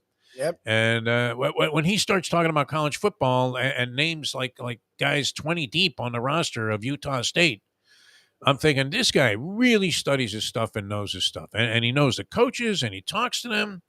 And, he's got a lot of insight. So, he says LSU. This he brought up out of nowhere. Yes. Like 3 weeks How ago. on earth is this line 3 points? Yep. And he's not a And then gambler. the professor who, probably sent in a pretty good piece of coin on this. And I told him, I'm like, look, I'm not saying you're not going to cover. I'm just telling you, nothing you've said is of this FSU team. Like, as someone who's ridiculously obsessed with a program, you're missing the boat here. Like, I'm not saying you won't cover. I just don't think you're right that it's going to be this runaway. Just because he's my friend, and from a gambling standpoint, I know when he goes heavy. So I was like, look, I'm just telling you, I don't know if it's going to be that. You can do what you want, I just don't know if it's going to be like, because he came on Friday and said it. He's like, look, and the line hasn't jumped at all. Even I thought it'd go up to like 6. And he Wow. was like, look, I think they're going to win easy. I'm like, okay. What you say? Yeah, that was 2 for 2. So I jumped on that bandwagon, of course. 20 Mule Team Borax. I don't know if you remember that show. You ever seen that thing? Bunch of old farts in there. Yeah, I mean, a slow death as, Florida State was in complete command of that game. And then the beauty of it is, if you're a degenerate, that there's rise for hope. I mean, a miracle. This was like the old days of going to highlight, and you need a series of miracles to get to a playoff point with like no chance to win, and then it all happens. It works out. The 2 beats the 3. The 3 goes on to beat the 5. The 5 gets up there and gets 2 points. Then they fall apart. And I mean, what did you need to happen? The guy muffs the punt. It's over. That's it. Over. And then they grind it down to the 1 yard line, and with 1:20 to go, they recover a fumble and then go 99 yards and tie the game, only to have the game lost. You're there and thinking a miracle has happened. The Red Sea has parted. Tony Sparano must be coaching the defense. Red Sea. They went Red Sea. It was beautiful. When was the last time you saw the Red Sea in that Tebow game? Where there was clear-cut evidence that the call from the press box was Red Sea on 2. And they score a miracle after this bogus call by the officials, where the guy clearly is in bounds, and the clock should have started right away as soon as they got to the line of scrimmage. It should have been rolling 1 second. Poof, gone. You're done. They should at least have a free rush. play. Like, let's say they can get a snap off in that time, which I don't think you can. But let's say they can. They shouldn't have been able to like they should have had to run to the line and get a play and do some crazy stuff. They were allowed to just do it like as though they had a timeout. It would be like allowing Tiger Woods to tee up the ball in the fairway on the par 5s. Just here, have a play, free play. No hassle, no helter-skelter, no trying to scramble to the line of scrimmage and get a snap off here. But that was crazy. And then, I don't know, the cameras weren't really focused on that extra point try, were they?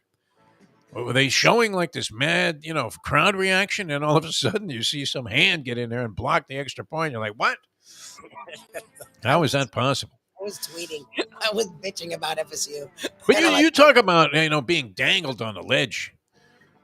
Literally, I mean, on the roof of the highest building in whatever city you happen to be in.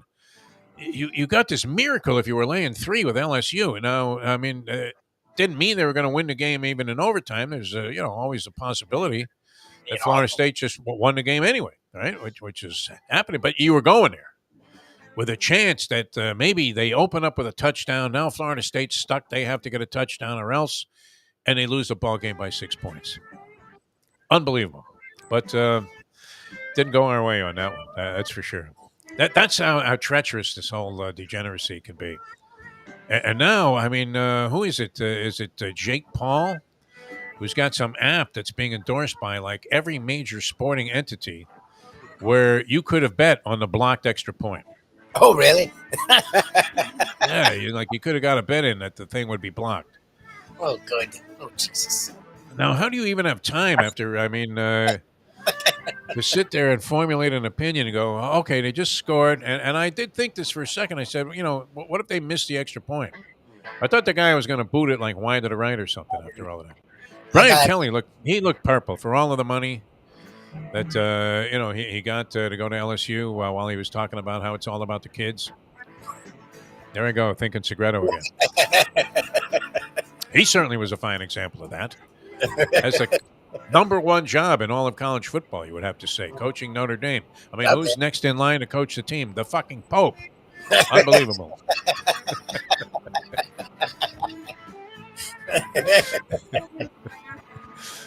Here's Pope Paul, man. He's going to bring him out. Exactly. And the NBC cameras are all over this. He's not even doing the blessing. He's actually, all right, come on, guys. Let's go, guys. Let's go get him. He's actually coaching. I'm surprised I don't let him call a couple of plays, man. Exactly. So Kelly, because it's all about the kids, he says, well, the SEC has always been my dream. Sure, Exactly. Brian. Okay.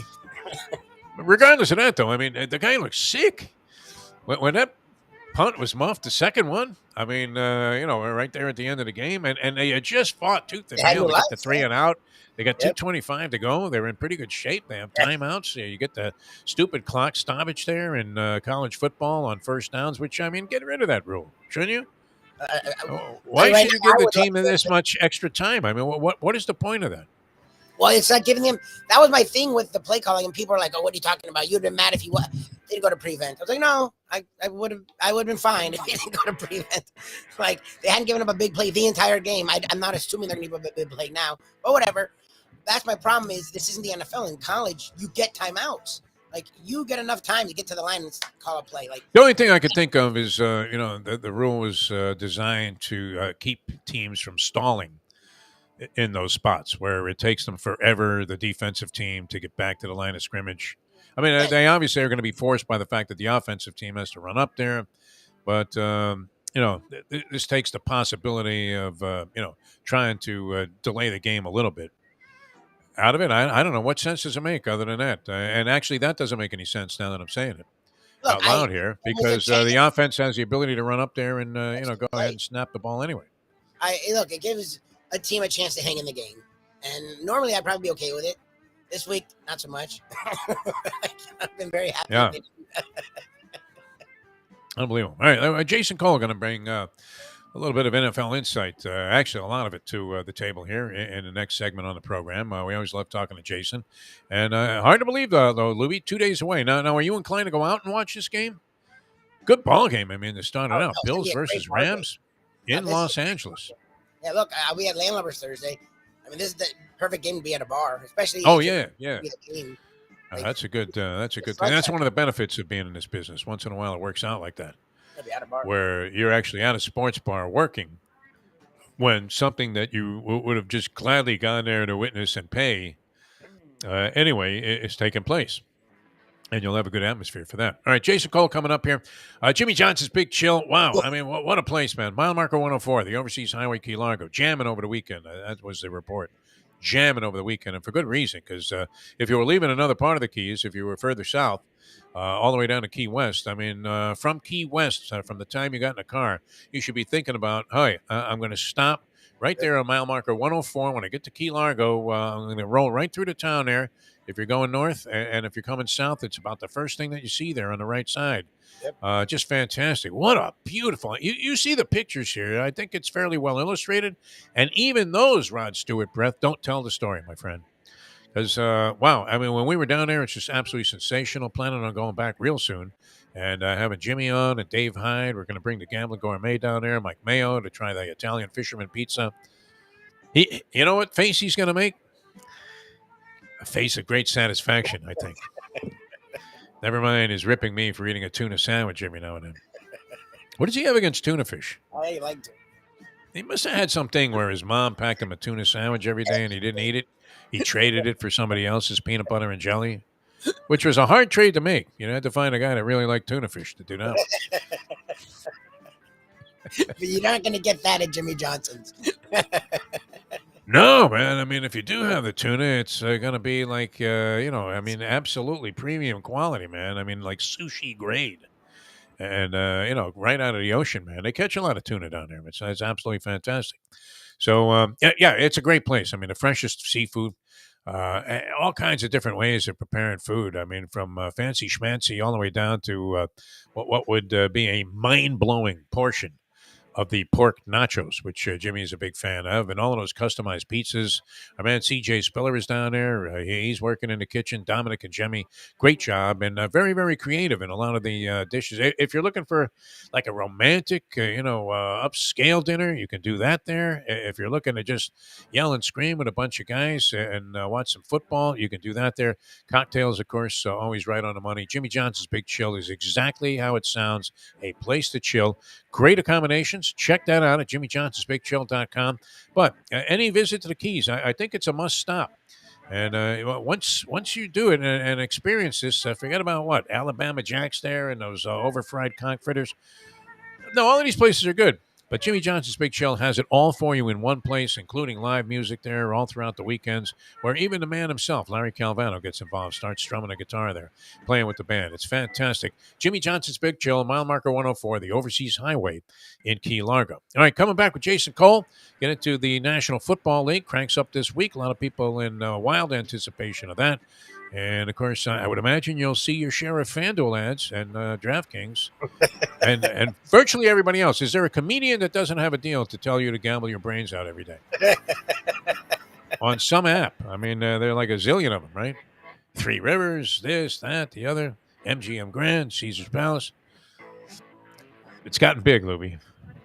It's gotten big. All right, Jason will help us with some NFL stuff coming up in just a moment here as we'll be back with Jason Cole in a moment. Now that.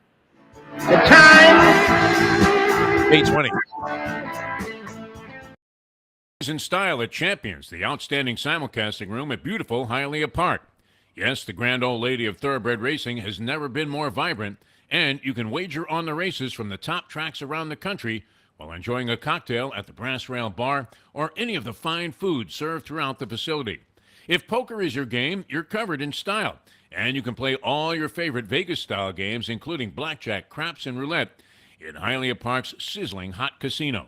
Get a player's card when you walk through the door for all kinds of generous amenities, including our favorite, free play, when you come out to the ultimate casino and entertainment destination, Hialeah Park. Hey folks, Tony Segreto here. You know, since day one, Catholic Health Services has been part of Old School. And since we've started letting people know about them, it's changed their lives. You see, Catholic Health Services, while being recognized as one of the top places for stroke rehab in the country, it's also about a group of people who not just excel in what they do, from the doctors to the nurses to the therapist, on and on and on. It's how they do what they do every single day that separates them from the pack.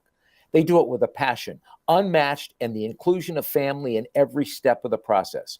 Trust me when I tell you this. If you want the best, unmatched rehab with a special group of skilled, caring people, there is truly only one place, and that one place is Catholic Health Services. These days, we're all looking for comfort anywhere we can find it. Thank goodness for Landlubbers Raw Bar and Grill in the Plantation location, because they are making sure you are as comfortable as possible. First of all, they're not only open for delivery and pickup. All you have to do is go to landlubbersbarandgrill.com for both pickup and free delivery. Their hours have changed a little bit. Monday through Thursday from 3:30 to 10, and Friday, Saturday, and Sunday from 11:30 to 10. You're going to have the best wings in the world. You're going to have a great burger. You're going to have their amazing soups. Again, Landlubbers, Raw Bar and Grill. It's nice and easy. Just go to landlubbersbarandgrill.com for both your pickup and free delivery. Thank goodness for Landlubbers for making you always feel right at home. The great Jason Cole joins us here on the show. The more Jalen Ramsey you can bring me, the better. Oh, it's great. I mean, you can wake up, it's like Manny Mota, wake up out of a dead sleep in a line drive into center field. How many of your listeners know who Manny Mota is? They should. I mean, you know what? We're all about the history. No. Lubie. Who's Manny Mota? He played for the Dodgers? Dodgers. Yeah. Dodgers. I remember him as a Manny Dodger. Mota. He played for a few teams, like about 11. I grew up liking baseball. Like, I'm old, so I might not be the modern day millennial or whatever. There's an old crotchety Jewish man inside the soul of one Mike Lubie Libitz. It doesn't matter. Hey, yes. Yes, old Manny, get off the bench. You are. Special bench, and it was ice. It was a Meshuggah. It's now time for the Defo Show. Oh, why did I ever save my Manny Mota baseball card and trade away? Actually, gambled away my Mickey Mantle, 1952. 12.6 million years later. Welcome back to the show. Jeff DeForest, Mike Lubie Lubitz, the Defo Show here, South Florida Live.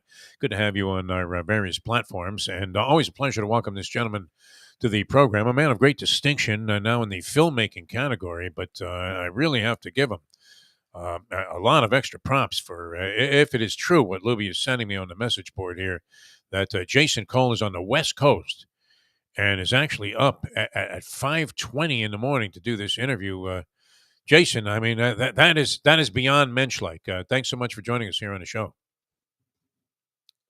How dedicated I am to you. That's what it's all about. We appreciate it. That is great. I mean, and we love having you on. And now with Outkick.com, I mean, forget Al Gore. Nobody's had more influence over the internet than Jason Cole and the variety of different projects he's been involved with over the years. Each one has turned out to be a gem, and he was always spearheading the movement. Outkick.com. Tell us a little bit about that, Jason, real quick. What are the fans going to find there? Yeah, I'm doing like three, 4 columns a week for them, and working with my old buddy Armando Salguero, and so it's I mean, I love it. It's a nice, consistent gig, and they love what they want. They want football. The more, the better, and that's what we're there for. It's a very interesting place. I will say that. I don't think Defo understands Outkick. I'm not familiar with it. That's the thing. So Clay Travis, who was great at college football, is the founder of it. That Clay Travis now took over the Rush Limbaugh show. That Clay Travis.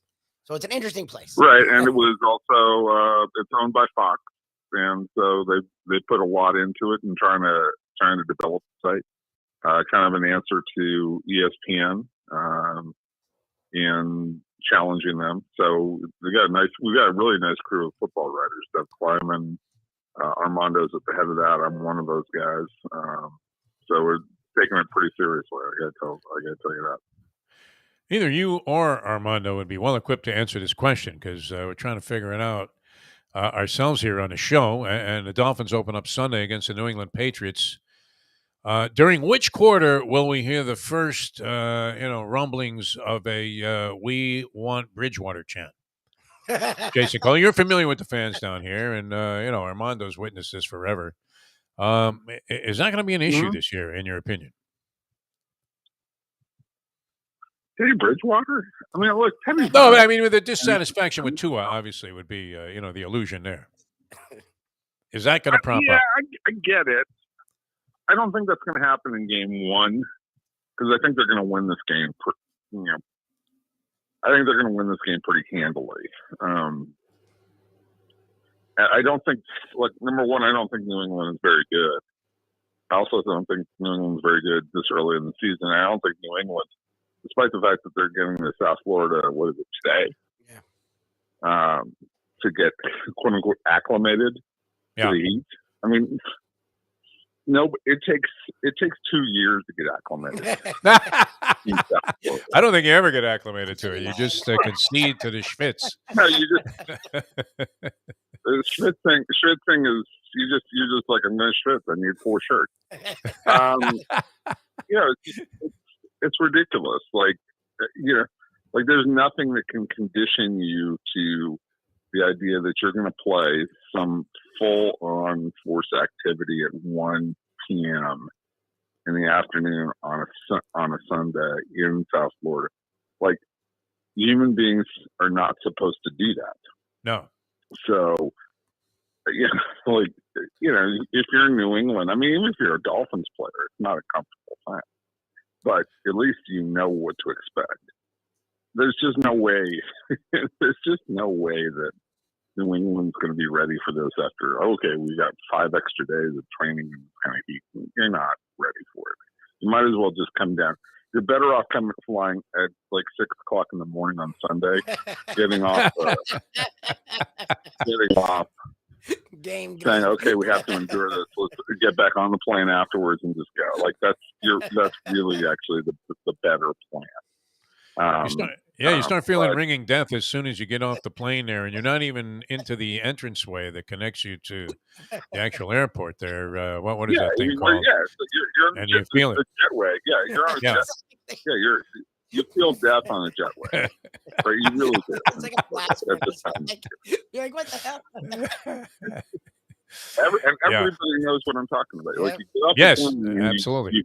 The doors open, and you go through that jetway, and because it just captures all of the in the jetway, and you were just like, I'm going to die. I'm going to sucks die the life right out of you, right there. Right, yeah, right there in the jetway. You don't have to even get out into the sun. But once you get out into the sun, it's ridiculous. Now, I looked it up. Now, the Dolphins, somehow, some way, and some of this has to do in 2019 when they were tanking, or sort of tanking but not tanking, but whatever.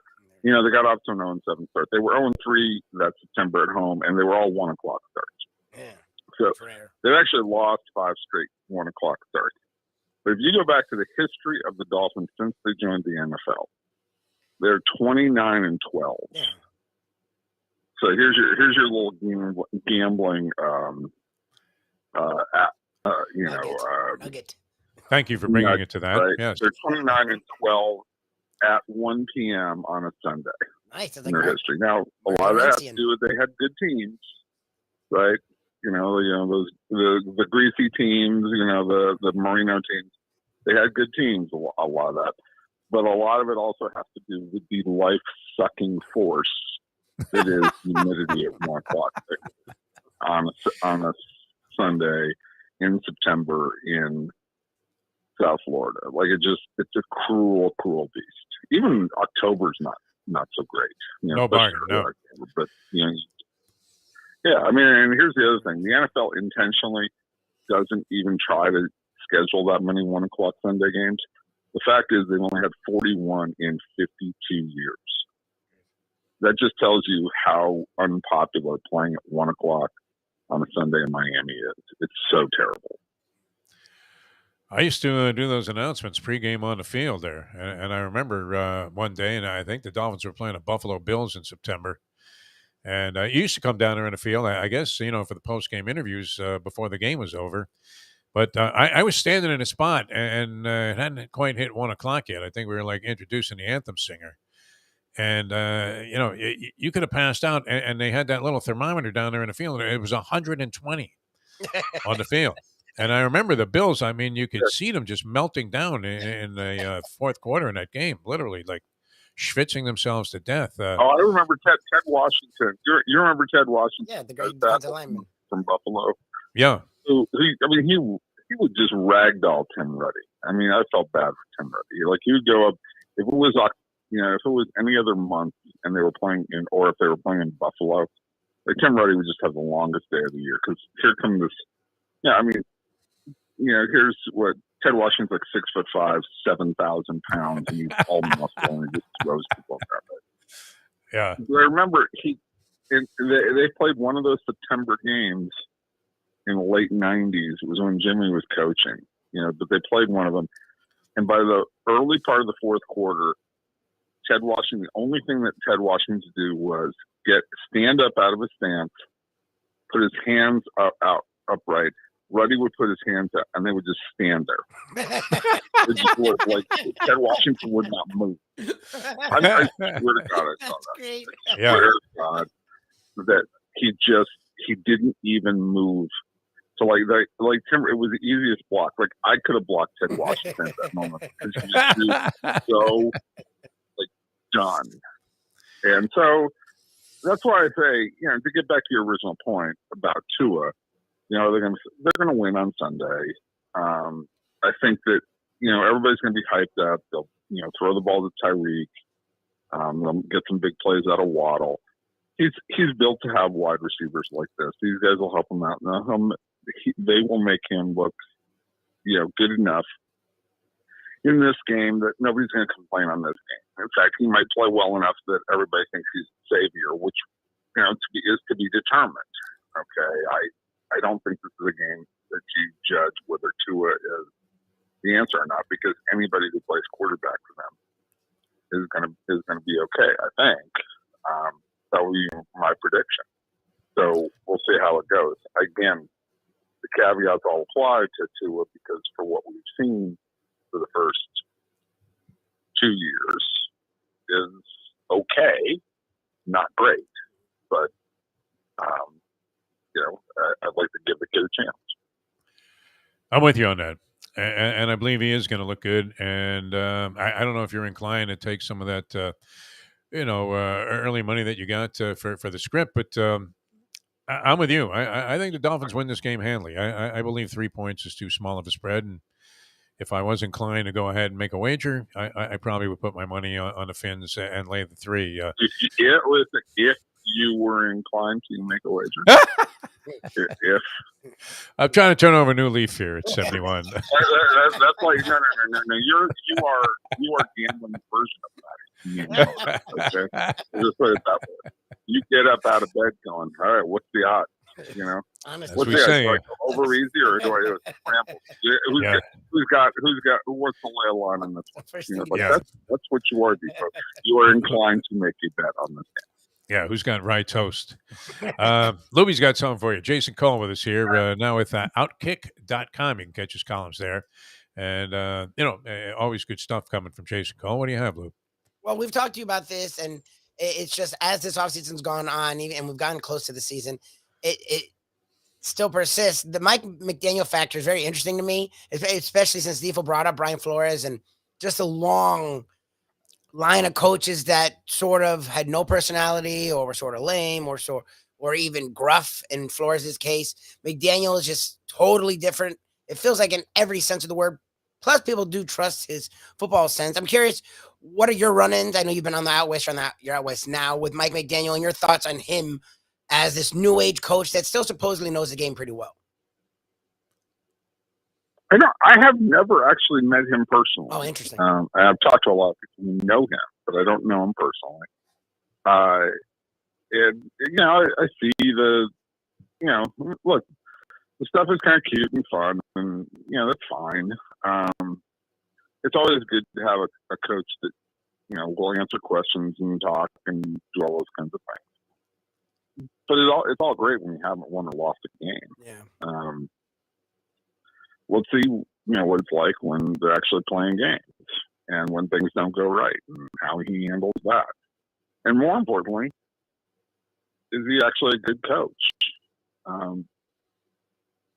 What I would really like to know is how seriously do the players take him, in the big room? And when I say the big room, I'm talking about, in front of the 53.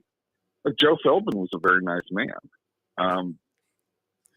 And seemed pleasant to be around. When he stood up in front of 53, he didn't have any presence. Cam Cameron, seemed like an intelligent, interesting interview for a while, and then started to lose and went crazy, and then he was terrible in front of the big room. He's the kind of guy who's only good talking to quarterbacks. There are a lot of demands on this job. And the biggest one is, can you stand up in front of a large group of men and make them believe what you're selling? And know what you're doing and be consistent, all those kinds of things. And that gets tested in a lot of ways. How do you react when players do certain things? How do you react after losses? How do you react after wins? Right now everything's rosy, and I think McDaniel is a very smart guy. I think they're going to run the ball very well. I like the running back that they brought in. I like getting Tyreek Hill for that. All those things are positives. But let's see how it goes when they lose a game. Down here. Yeah, and let's see how it goes. Let's see how it goes when the defensive lineman, whoever your crazy defensive lineman or linebacker is, like the Joey Porter, tractor trailer, Keith Trailer. One of those guys stands up and tells you to go F yourself. How do you handle that guy? Because that happens. Yeah. This is an alpha male environment. It is the most alpha male environment I think you'll ever find. And all those alpha males are testing that head coach to see how he handles being or not being an alpha male. And like Joe Philbin and Cam Cameron could not do it. They just couldn't. They couldn't stand up to that. I mean, Cam Cameron,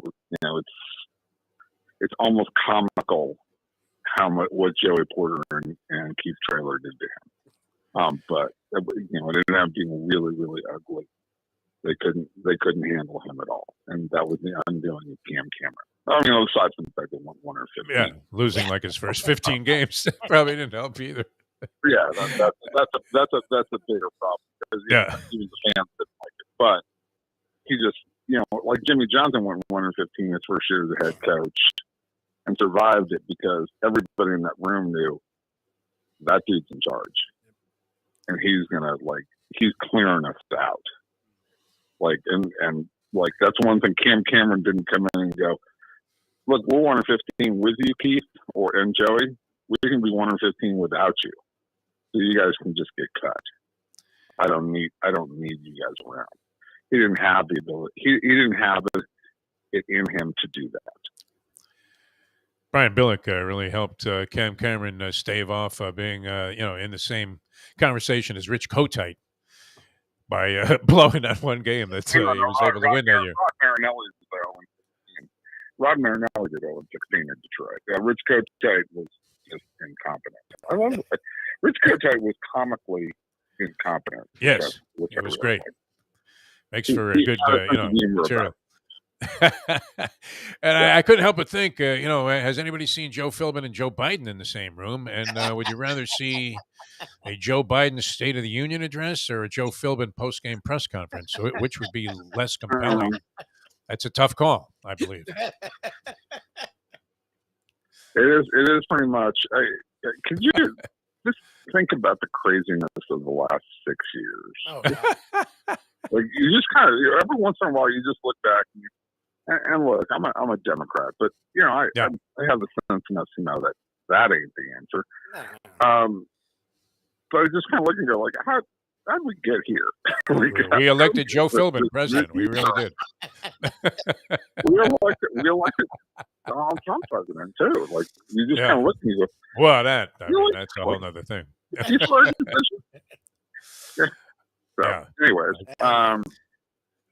Anyways, when he was firing Nick Nolte, he did look like a bit of a leader there, or Rodman from The Apprentice. But other than that, not much respect for that man. Although out of respect to Outkick.com, I mean, probably won't read the rest of the stuff. It's like my New York Post. The Buffalo Bills. Are you buying the Buffalo Bills? A couple of things here about what's happening, because I mean, are the Rams being overlooked? Didn't they come back with everybody from their Super Bowl championship team, and they're all happy now because they all got fat contracts? Odell Beckham, Lubie keeps pointing out, not going to be a part of it, but I don't know that they can overcome that. And the Bills are everybody's darling to win everything. So where do you stand? Are you buying the Buffalo Bills, Jason Paul? I mean, there's reason to, but what do you think?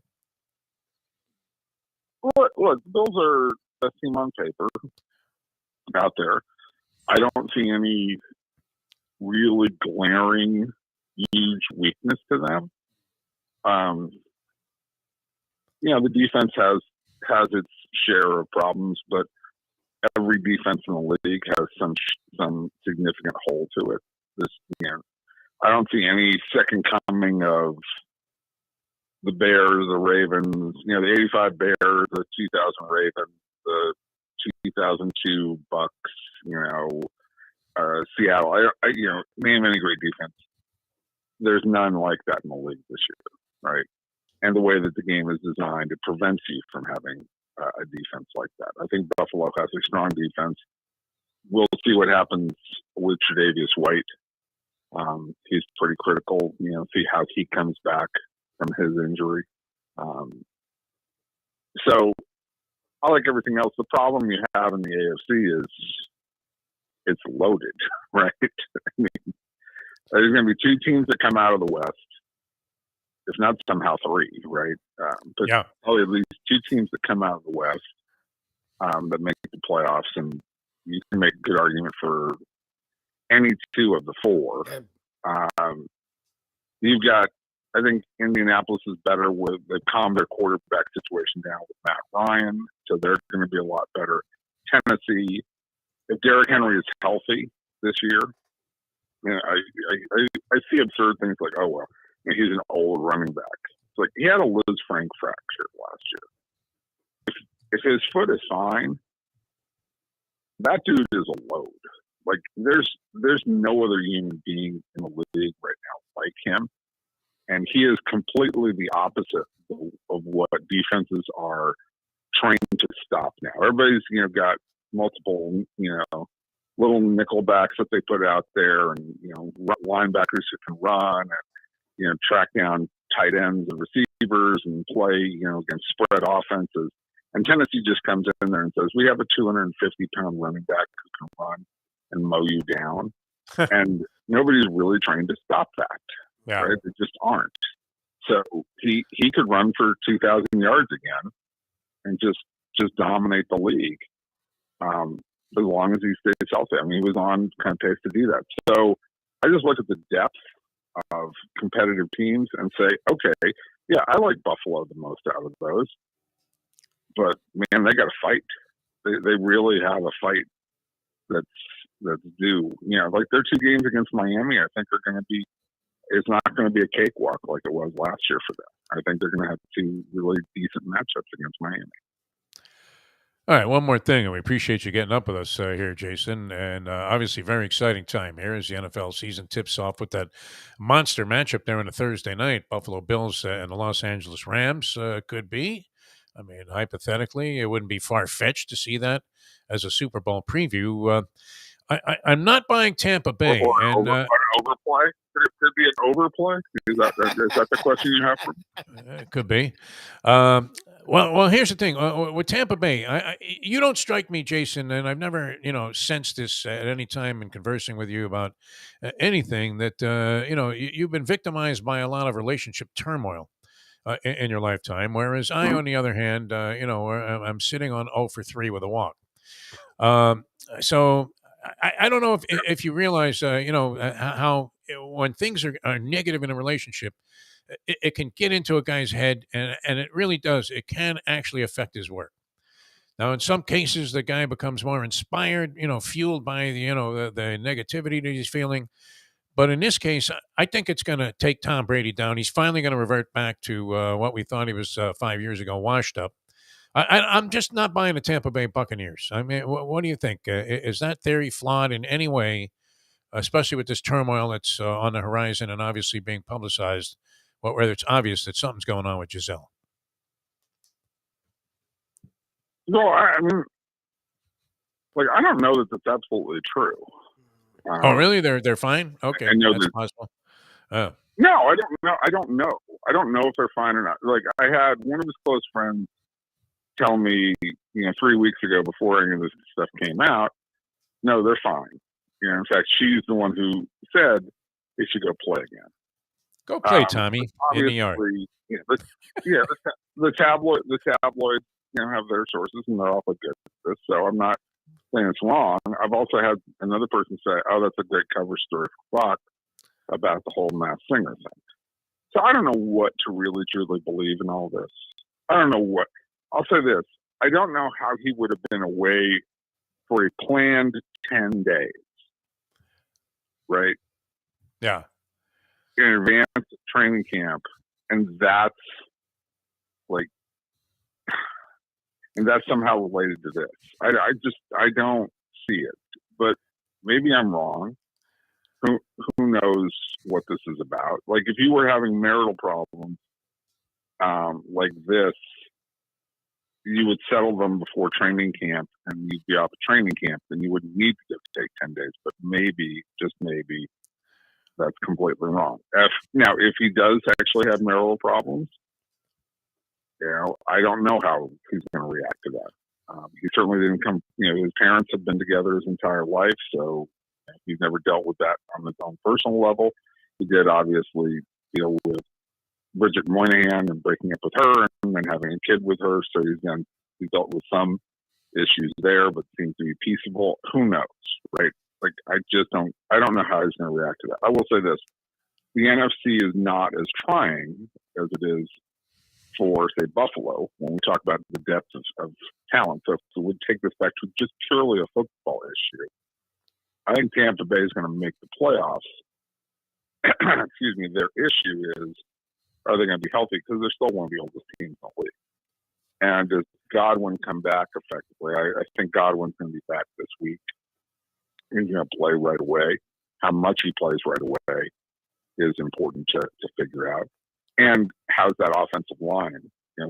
So there are some real football questions that Brady has to deal with. Like, without Jensen, without a left guard, with a new right guard in Jack Mason, who was a pretty good player in New England, but then fell off last year. There are some major issues that he has to solve from a football standpoint, but not so many that I don't that's going to keep them out of the playoffs. I think they're going to make the playoffs. They'll make another run, and we'll see where his head's at in January. And my imagination, I imagine that, like, that's as mentally tough a guy as you can imagine. There's a reason he's won this much, and he'll be focused and locked in. That's what I would guess. What level of microbionics is he using as fuel in terms of food? He looks emaciated, this guy. What the hell happened to him? Has he been eating grass in some Russian prison or something? He really looks. He looked gone. I mean, like he had been in a 10-day bloodbath with the wife. After this, he looks at the world differently in terms of training, and he just does. He always has.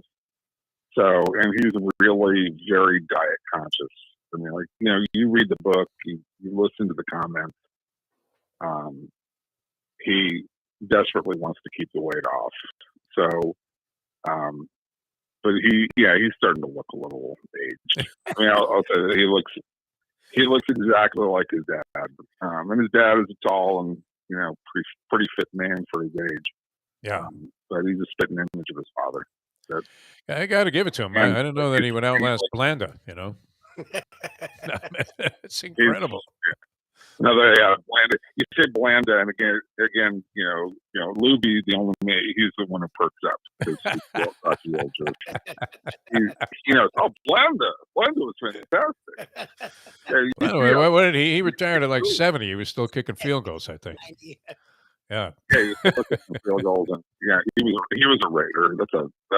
That was a match made in heaven. So he was great, man. He played into like his mid-40s. I don't know. I'm not sure that Tom Brady isn't going to exceed that if he hasn't already. Jason, always a pleasure. Outkick.com is where you find his stuff now. Jason Cole and NFL Insider. Great stuff. Thanks for the fun. Hey, thanks, man. 5:20 in the morning there. All right. Appreciate it, man. Man, that's a guy that's dedicated to doing these guest spots here. 5:20 in the morning in California, or on the West Coast, wherever he is, and it gives us a nice half hour there. And we only got into a few things, right? That is true, though. The city of False Hope will turn completely 180 on the Dolphins by the second quarter if they're trailing 3-0 against the Patriots. That's the way this town is. That's my fear. I'm so in on the Dolphins, and I'm like, oh, shit. We want Teddy. We want Teddy. 100%. That's going to be it. I mean, imagine this poor Tagovailoa. He can't win, man. He's going to feel like a schmuck, like that, poor girl Tomjanovic did against Serena, who couldn't even bring herself to say, hey, nice game there by my opponent tonight. Why don't you guys give her a round of applause? She certainly earned it by beating me, the great Serena Williams. No, instead, she's beating her chest. I am woman. I am strong. All right, we're coming back. No, Andy's right, though. Like, Brady, if he looked at Mayo's die, would be sick. But that's when you know he's done, when he starts just pounding with spadas on the side. Yeah. Where was the character Duddy Kravitz from, man? Wasn't that a book about a guy that was in some prison somewhere and was eating, literally eating grass soup? That was all they had. Like once a month, they would give him a bowl of this shit. And, that was it. That's what it looks like Brady's doing. I mean, he looks like a guy that had a rough time, there with Giselle. And here's the militaristic, you must come to practice, otherwise we can't even acknowledge your existence. NFL, and they say, hey, Tommy boy, you want to take off for the Caribbean for 11 days? No problem, man. We got a new head coach here. He doesn't know what the hell's going on yet with you, and this has been prearranged. So, go have a nice time. The other guys here don't mind schwitzing in 1,000-degree heat. Tampa, you think that's any picnic with lightning hitting the practice field? You don't want to be out there. I went to a couple of Buccaneer practices where the Dolphins were working against the Bucs. Horrible. Brutal. Horrible. Brutal. All right, we're coming back with more in a moment. Tomorrow, Tony Segreto, we go old school with Tony. He had to be quite elevated from an emotional standpoint by the advent of the college football season. I think, he's a big Florida State guy. He loves Miami. Doesn't like the Gators. Surprisingly, Tony has a thing against the Gators there. He won't admit to it. They'll say he's unbiased, but he admits to it. Oh no, the Gator thing he admits to because of Was it not the Fonsbury flop? What the hell was the thing that they did? Whatever the flop. Gator flop. Yeah, no, that was atrocious, man. I mean, unforgivable. You have a call for that. Because of that, Yeah. he openly admits he can't stand the Gators. I think he just had a really good weekend on the show because he took you saying Serena would win the first match, so he was right. He said I owe him a dinner there. Yeah. You were talking crap about the FSU LSU game. He said, "Yeah, I think FSU will be in it." Yeah, he was on FSU's side. I figured he would be. And then he also believed in Freeman and Notre Dame, where I think he went homer and thought Notre Dame would be in that game. So he'd be right there, too. That one I didn't really have a strong opinion on. I could have bought either side of the argument. I hadn't seen, Ohio State, obviously, they've had a dynamic offense. They can be scored upon. Surprisingly, Notre Dame didn't really put up much of an offensive threat in the second half of that game. But no, that was a toss-up. Against the spread, laying 17, I probably would have been inclined to take Notre Dame in that game.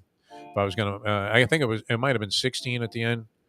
But you were in pretty good shape all the way throughout. And the under people were doing a Kazatsky there after the first quarter, thinking this is going to be some struggle. Ohio State didn't overwhelm me in that game. I think they should have handled Notre Dame, a little bit more easily, if they really are that great. I don't know. That's just my opinion from watching that. But a good time had by all of the Florida teams. All right, we'll come back and wrap things up in just a moment here on the Defo Show.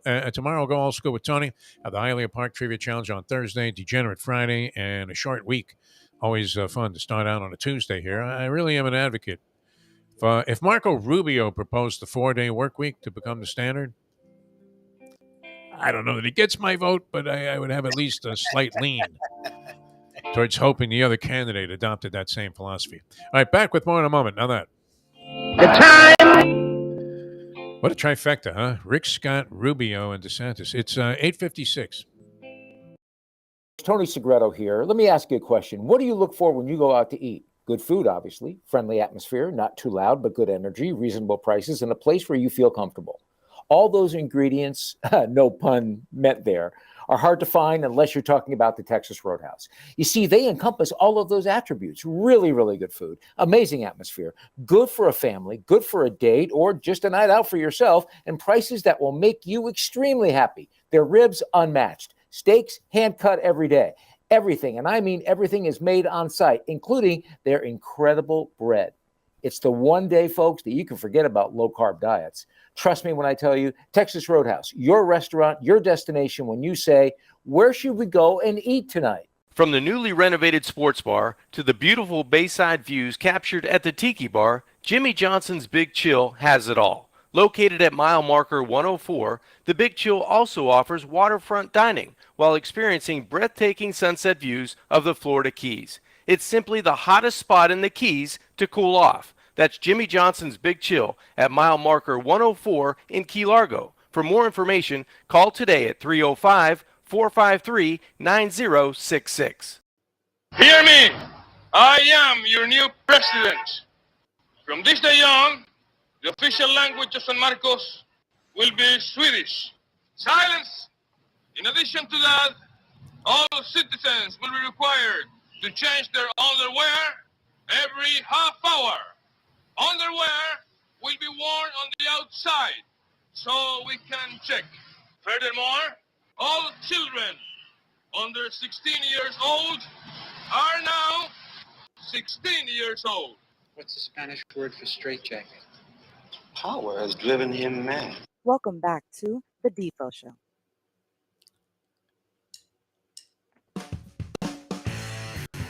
Appreciate the participation on the chat line there. Always dig the comments from the variety of people that weigh in here, and including our good friend Andy. Julian had some good stuff, and there were contributions from Anthony. A lot of good things on there. Jim Sarney talking about it's better, and it's called micro betting. What the heck is that? What the hell's that? I think that's where, literally, like you can bet whether this extra point's going to be blocked at the last second and somehow get it in, but it would take me too long to react to that. I mean, can you imagine? They just score. You're in shock one way or the other. And now you're thinking, oh, wait a minute. I need 200 on the extra point being blocked. What are the odds? Give me a price. And then you're going to get that down before they actually do it. That's kind of crazy. But Andy privately had told me, I don't know if he wants this for publication, that he's still very active in spite of his health problems that he's had.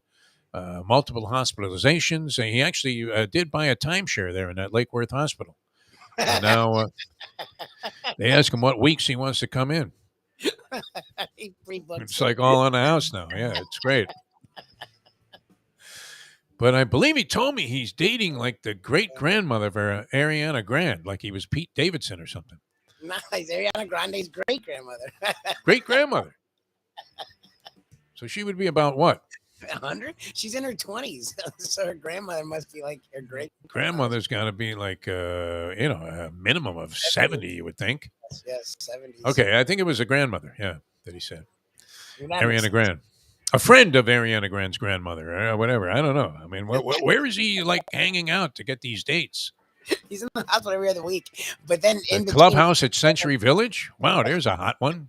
And look at her moving in that wheelchair. I think I want to take her out to dinner. Nothing wrong with that, man. I mean, look, it's great to be with your mom, but what is this, Andy? I'm not sure I understand it. Probably has a look on his face right now like Brian Kelly did when that guy muffed that punt. Oh, my God. And then they almost bailed him out. That was the thing. I mean, that was another part of that story, right? They almost bailed out the Puff Munter. Puff Munter? Muffter. Oh, that's not a bad age. It's Ariana Grande's in her 20s. Her mother's got to be in her 40s. So her mother's best friend. That's not that old. That's 40. Did I say muffed punter? Yeah. Well, you said puffed munter, which isn't puffed munter. Yeah, that's not a thing. That was a juxtaposition there, yeah. But dating her mother's best friend, she's in her 40s or 50s. Like that's his age. It's not like. Oh yeah, okay. So it is kind of in his wheelhouse there. Yeah. You made her the great grandmother. I thought he got hit in the head by the fighting rabbi when he was talking about her grandmother. It's like, Andy, I mean, I don't know if this guy can still throw a punch. Didn't he break his hand in the Lara fight? All right, Gambling Gourmet coming up 12 o'clock. Mike Mayo. See what he... wow. I mean, do you think he's stuck with it, Lubie? I think he's getting some bogus Don King weigh-ins when he keeps dropping weight after going on. If you're out eating late at night in some restaurant or bar and drinking, you're not dropping like 2 pounds by the next morning. That's not happening. So we'll see what's going on there. I mean, I don't know. 10 pounds shouldn't be too bad, right? All he has to do, he could go out and take a jog before he weighs in, and he would lose 5 right there. So he really only has to lose 5 pounds on this thing. We'll see where he stands, because I would imagine he was eating quite, high on the hog, so to speak, his Friday over the weekend. I don't know what he did all weekend. He went radio silent over the weekend, but his Friday was horrendous. Like after we saw him, he sent pictures of what he'd eaten all day, and it was a joke. I was like, "What are you doing?" Yeah. Are you trying to die? Like, what are you doing? It was like a joke. I don't think Bundy ordered that much stuff before he went to the chair. Oh gosh. Well, all right. We'll deal with that at 12 o'clock. It should be good. I mean, and Labor Day, is a kind of a food holiday also. Great. Mostly barbecues and barbecue stuff. There was a big event. Doc Reno, Mustang actually worked at a bar at that Doc Reno event. Friend Cat was involved. Were you out there? Did you get out there? That was kind of nice. Doc Reno is one of the great guys in the business. And he had his charity event. Used to be at the Bergeron Rodeo Grounds here in Davie, which, I mean, it's kind of out there in the hinterlands for me. But this was right around the corner. I didn't get to go. I dropped the Mustang off, and then I considered maybe going to the track or trying something new, that I've never done before on that particular day. Imagine a day free from the wife right in the middle of the Labor Day holiday. I mean, they talk about heaven on earth. It was great. No, she had a good time there. I really didn't do anything that day. It was, You don't need to do anything. That's the day. I remember feeling pretty mellow the entire time. I couldn't tear myself away from the, various offerings on sports television there. That was great. I felt like Jim Sarney myself, just watching virtually everything, including a lot of U.S. Open, which down to the quarterfinals today. So going to be a lot of interesting stuff. Julian pointed out Ants Jabor. That's been his woman to watch the entire time. Ants Jabor, very good. No, she's in there with a shot. There's no doubt. It's wide open. Rooting for Coco now to take it all. I don't know if she's going to be able to do it, because there's still a couple of killers there in the women's draw, which is considered weak compared to the men. 5-setter last night ended up at 2:30 in the morning. I happened to wake up in the middle of the night there, and they were still going at it. Carlos Alcaraz, who is the new sensation and the second coming in Nadal out of Spain, And the old veteran, right? Marin Cilic, who still playing pretty well. You know, what's funny? That guy seems like he's been around 100 years. He's only 33 years old. He's younger than Nadal and right there with like the Joker and some of the others. But no, good match. Ended up like I imagine the fans there in New York. They're staying there till like 2:30 in the morning, and then going home and going to work the next day after the Labor Day weekend. Those are some fans, man. At what point in the second quarter will the first Teddy Bridgewater chant surface? Mayo will be on board with that. That's his kind of thought. Right? He's on the Dolphins, though. He's Mr. Over. He's all in now, so that scares me also. All right, we'll talk to Mike at 12 o'clock today. Thanks for tuning in, everybody. Great being back with you. Tomorrow, Tony's with us. Brought to you by Catholic Health Services, Texas Roadhouse Restaurants, which I owe Tony a dinner now off of that opening, off the FSU game, right? No, that was off the Serena match. The Serena match. That's all we talked about last week. Yeah. was him giving you crap for being cynical about Serena. You know what? I think I have a clear perspective on this, and it's an opinion that was shared by John Feinstein. Of course, Mushnick, you would expect to be on this side of things. He's a little bit more over the top on it than I am, even though I've had some fun with it. But just was not a gracious loser. And, it's something that you see and you admire. The Tomljanovic, when she got up after Serena and all the fanfare died down, I mean, this woman, they were like cheering when she missed the first serve. I mean, in the middle of serving, they never do that. Any circumstance, right? There's not even a murmur in the crowd. On tennis? Yeah. It's not golf, but look, the U.S. Open is a little different because it's New York, but like you were saying about the first match, and I was like, they can't be that bad. So I did watch a little bit. And I'm like, Jesus, they were like booing her because she was playing okay. Like booing her. I'm like, what is going on? After a while, I don't care who you are, how tough mentally you are, how much you thrive on the negativity of the crowd. It has to get to you after a while when everybody in the world is against you and you can feel it. I mean, and it's like kind of seeped in on top of you and you're down there at the bottom of it, just sucking up this negativity. And she couldn't have been any more gracious or eloquent in talking about and paying tribute to Serena, who never mentioned. People are implying that she did mention her name. I don't think she ever did. I don't think she ever acknowledged that this woman, went out there and took it to her, and and beat her. And then, fortunately, I'm glad. I was happy she won her next match because she, it wasn't like she was brilliant against Serena, but I don't want to get this whole thing going again. But Serena is not Serena. She doesn't get broken 7 times in a match. I mean, come on. That's ridiculous. All right. We'll see you guys at 12 o'clock with Mike Mayo, the Gambling Gourmet. I'm glad Mike shares my cynicism on certain things. He's a little extreme on some things, but I'm glad he shares my cynicism on certain sporting, entities here, including, I mean, is he wrong with this whole thing about the Florida Panthers and he hates them like poison because of that Doug Seafood cat, man, he called him an asshole on Twitter. He's justified. All right. We'll see you later as we leave it on that. The time. 9:08. Let's go to eat a damn snack. Look what they done to my soul.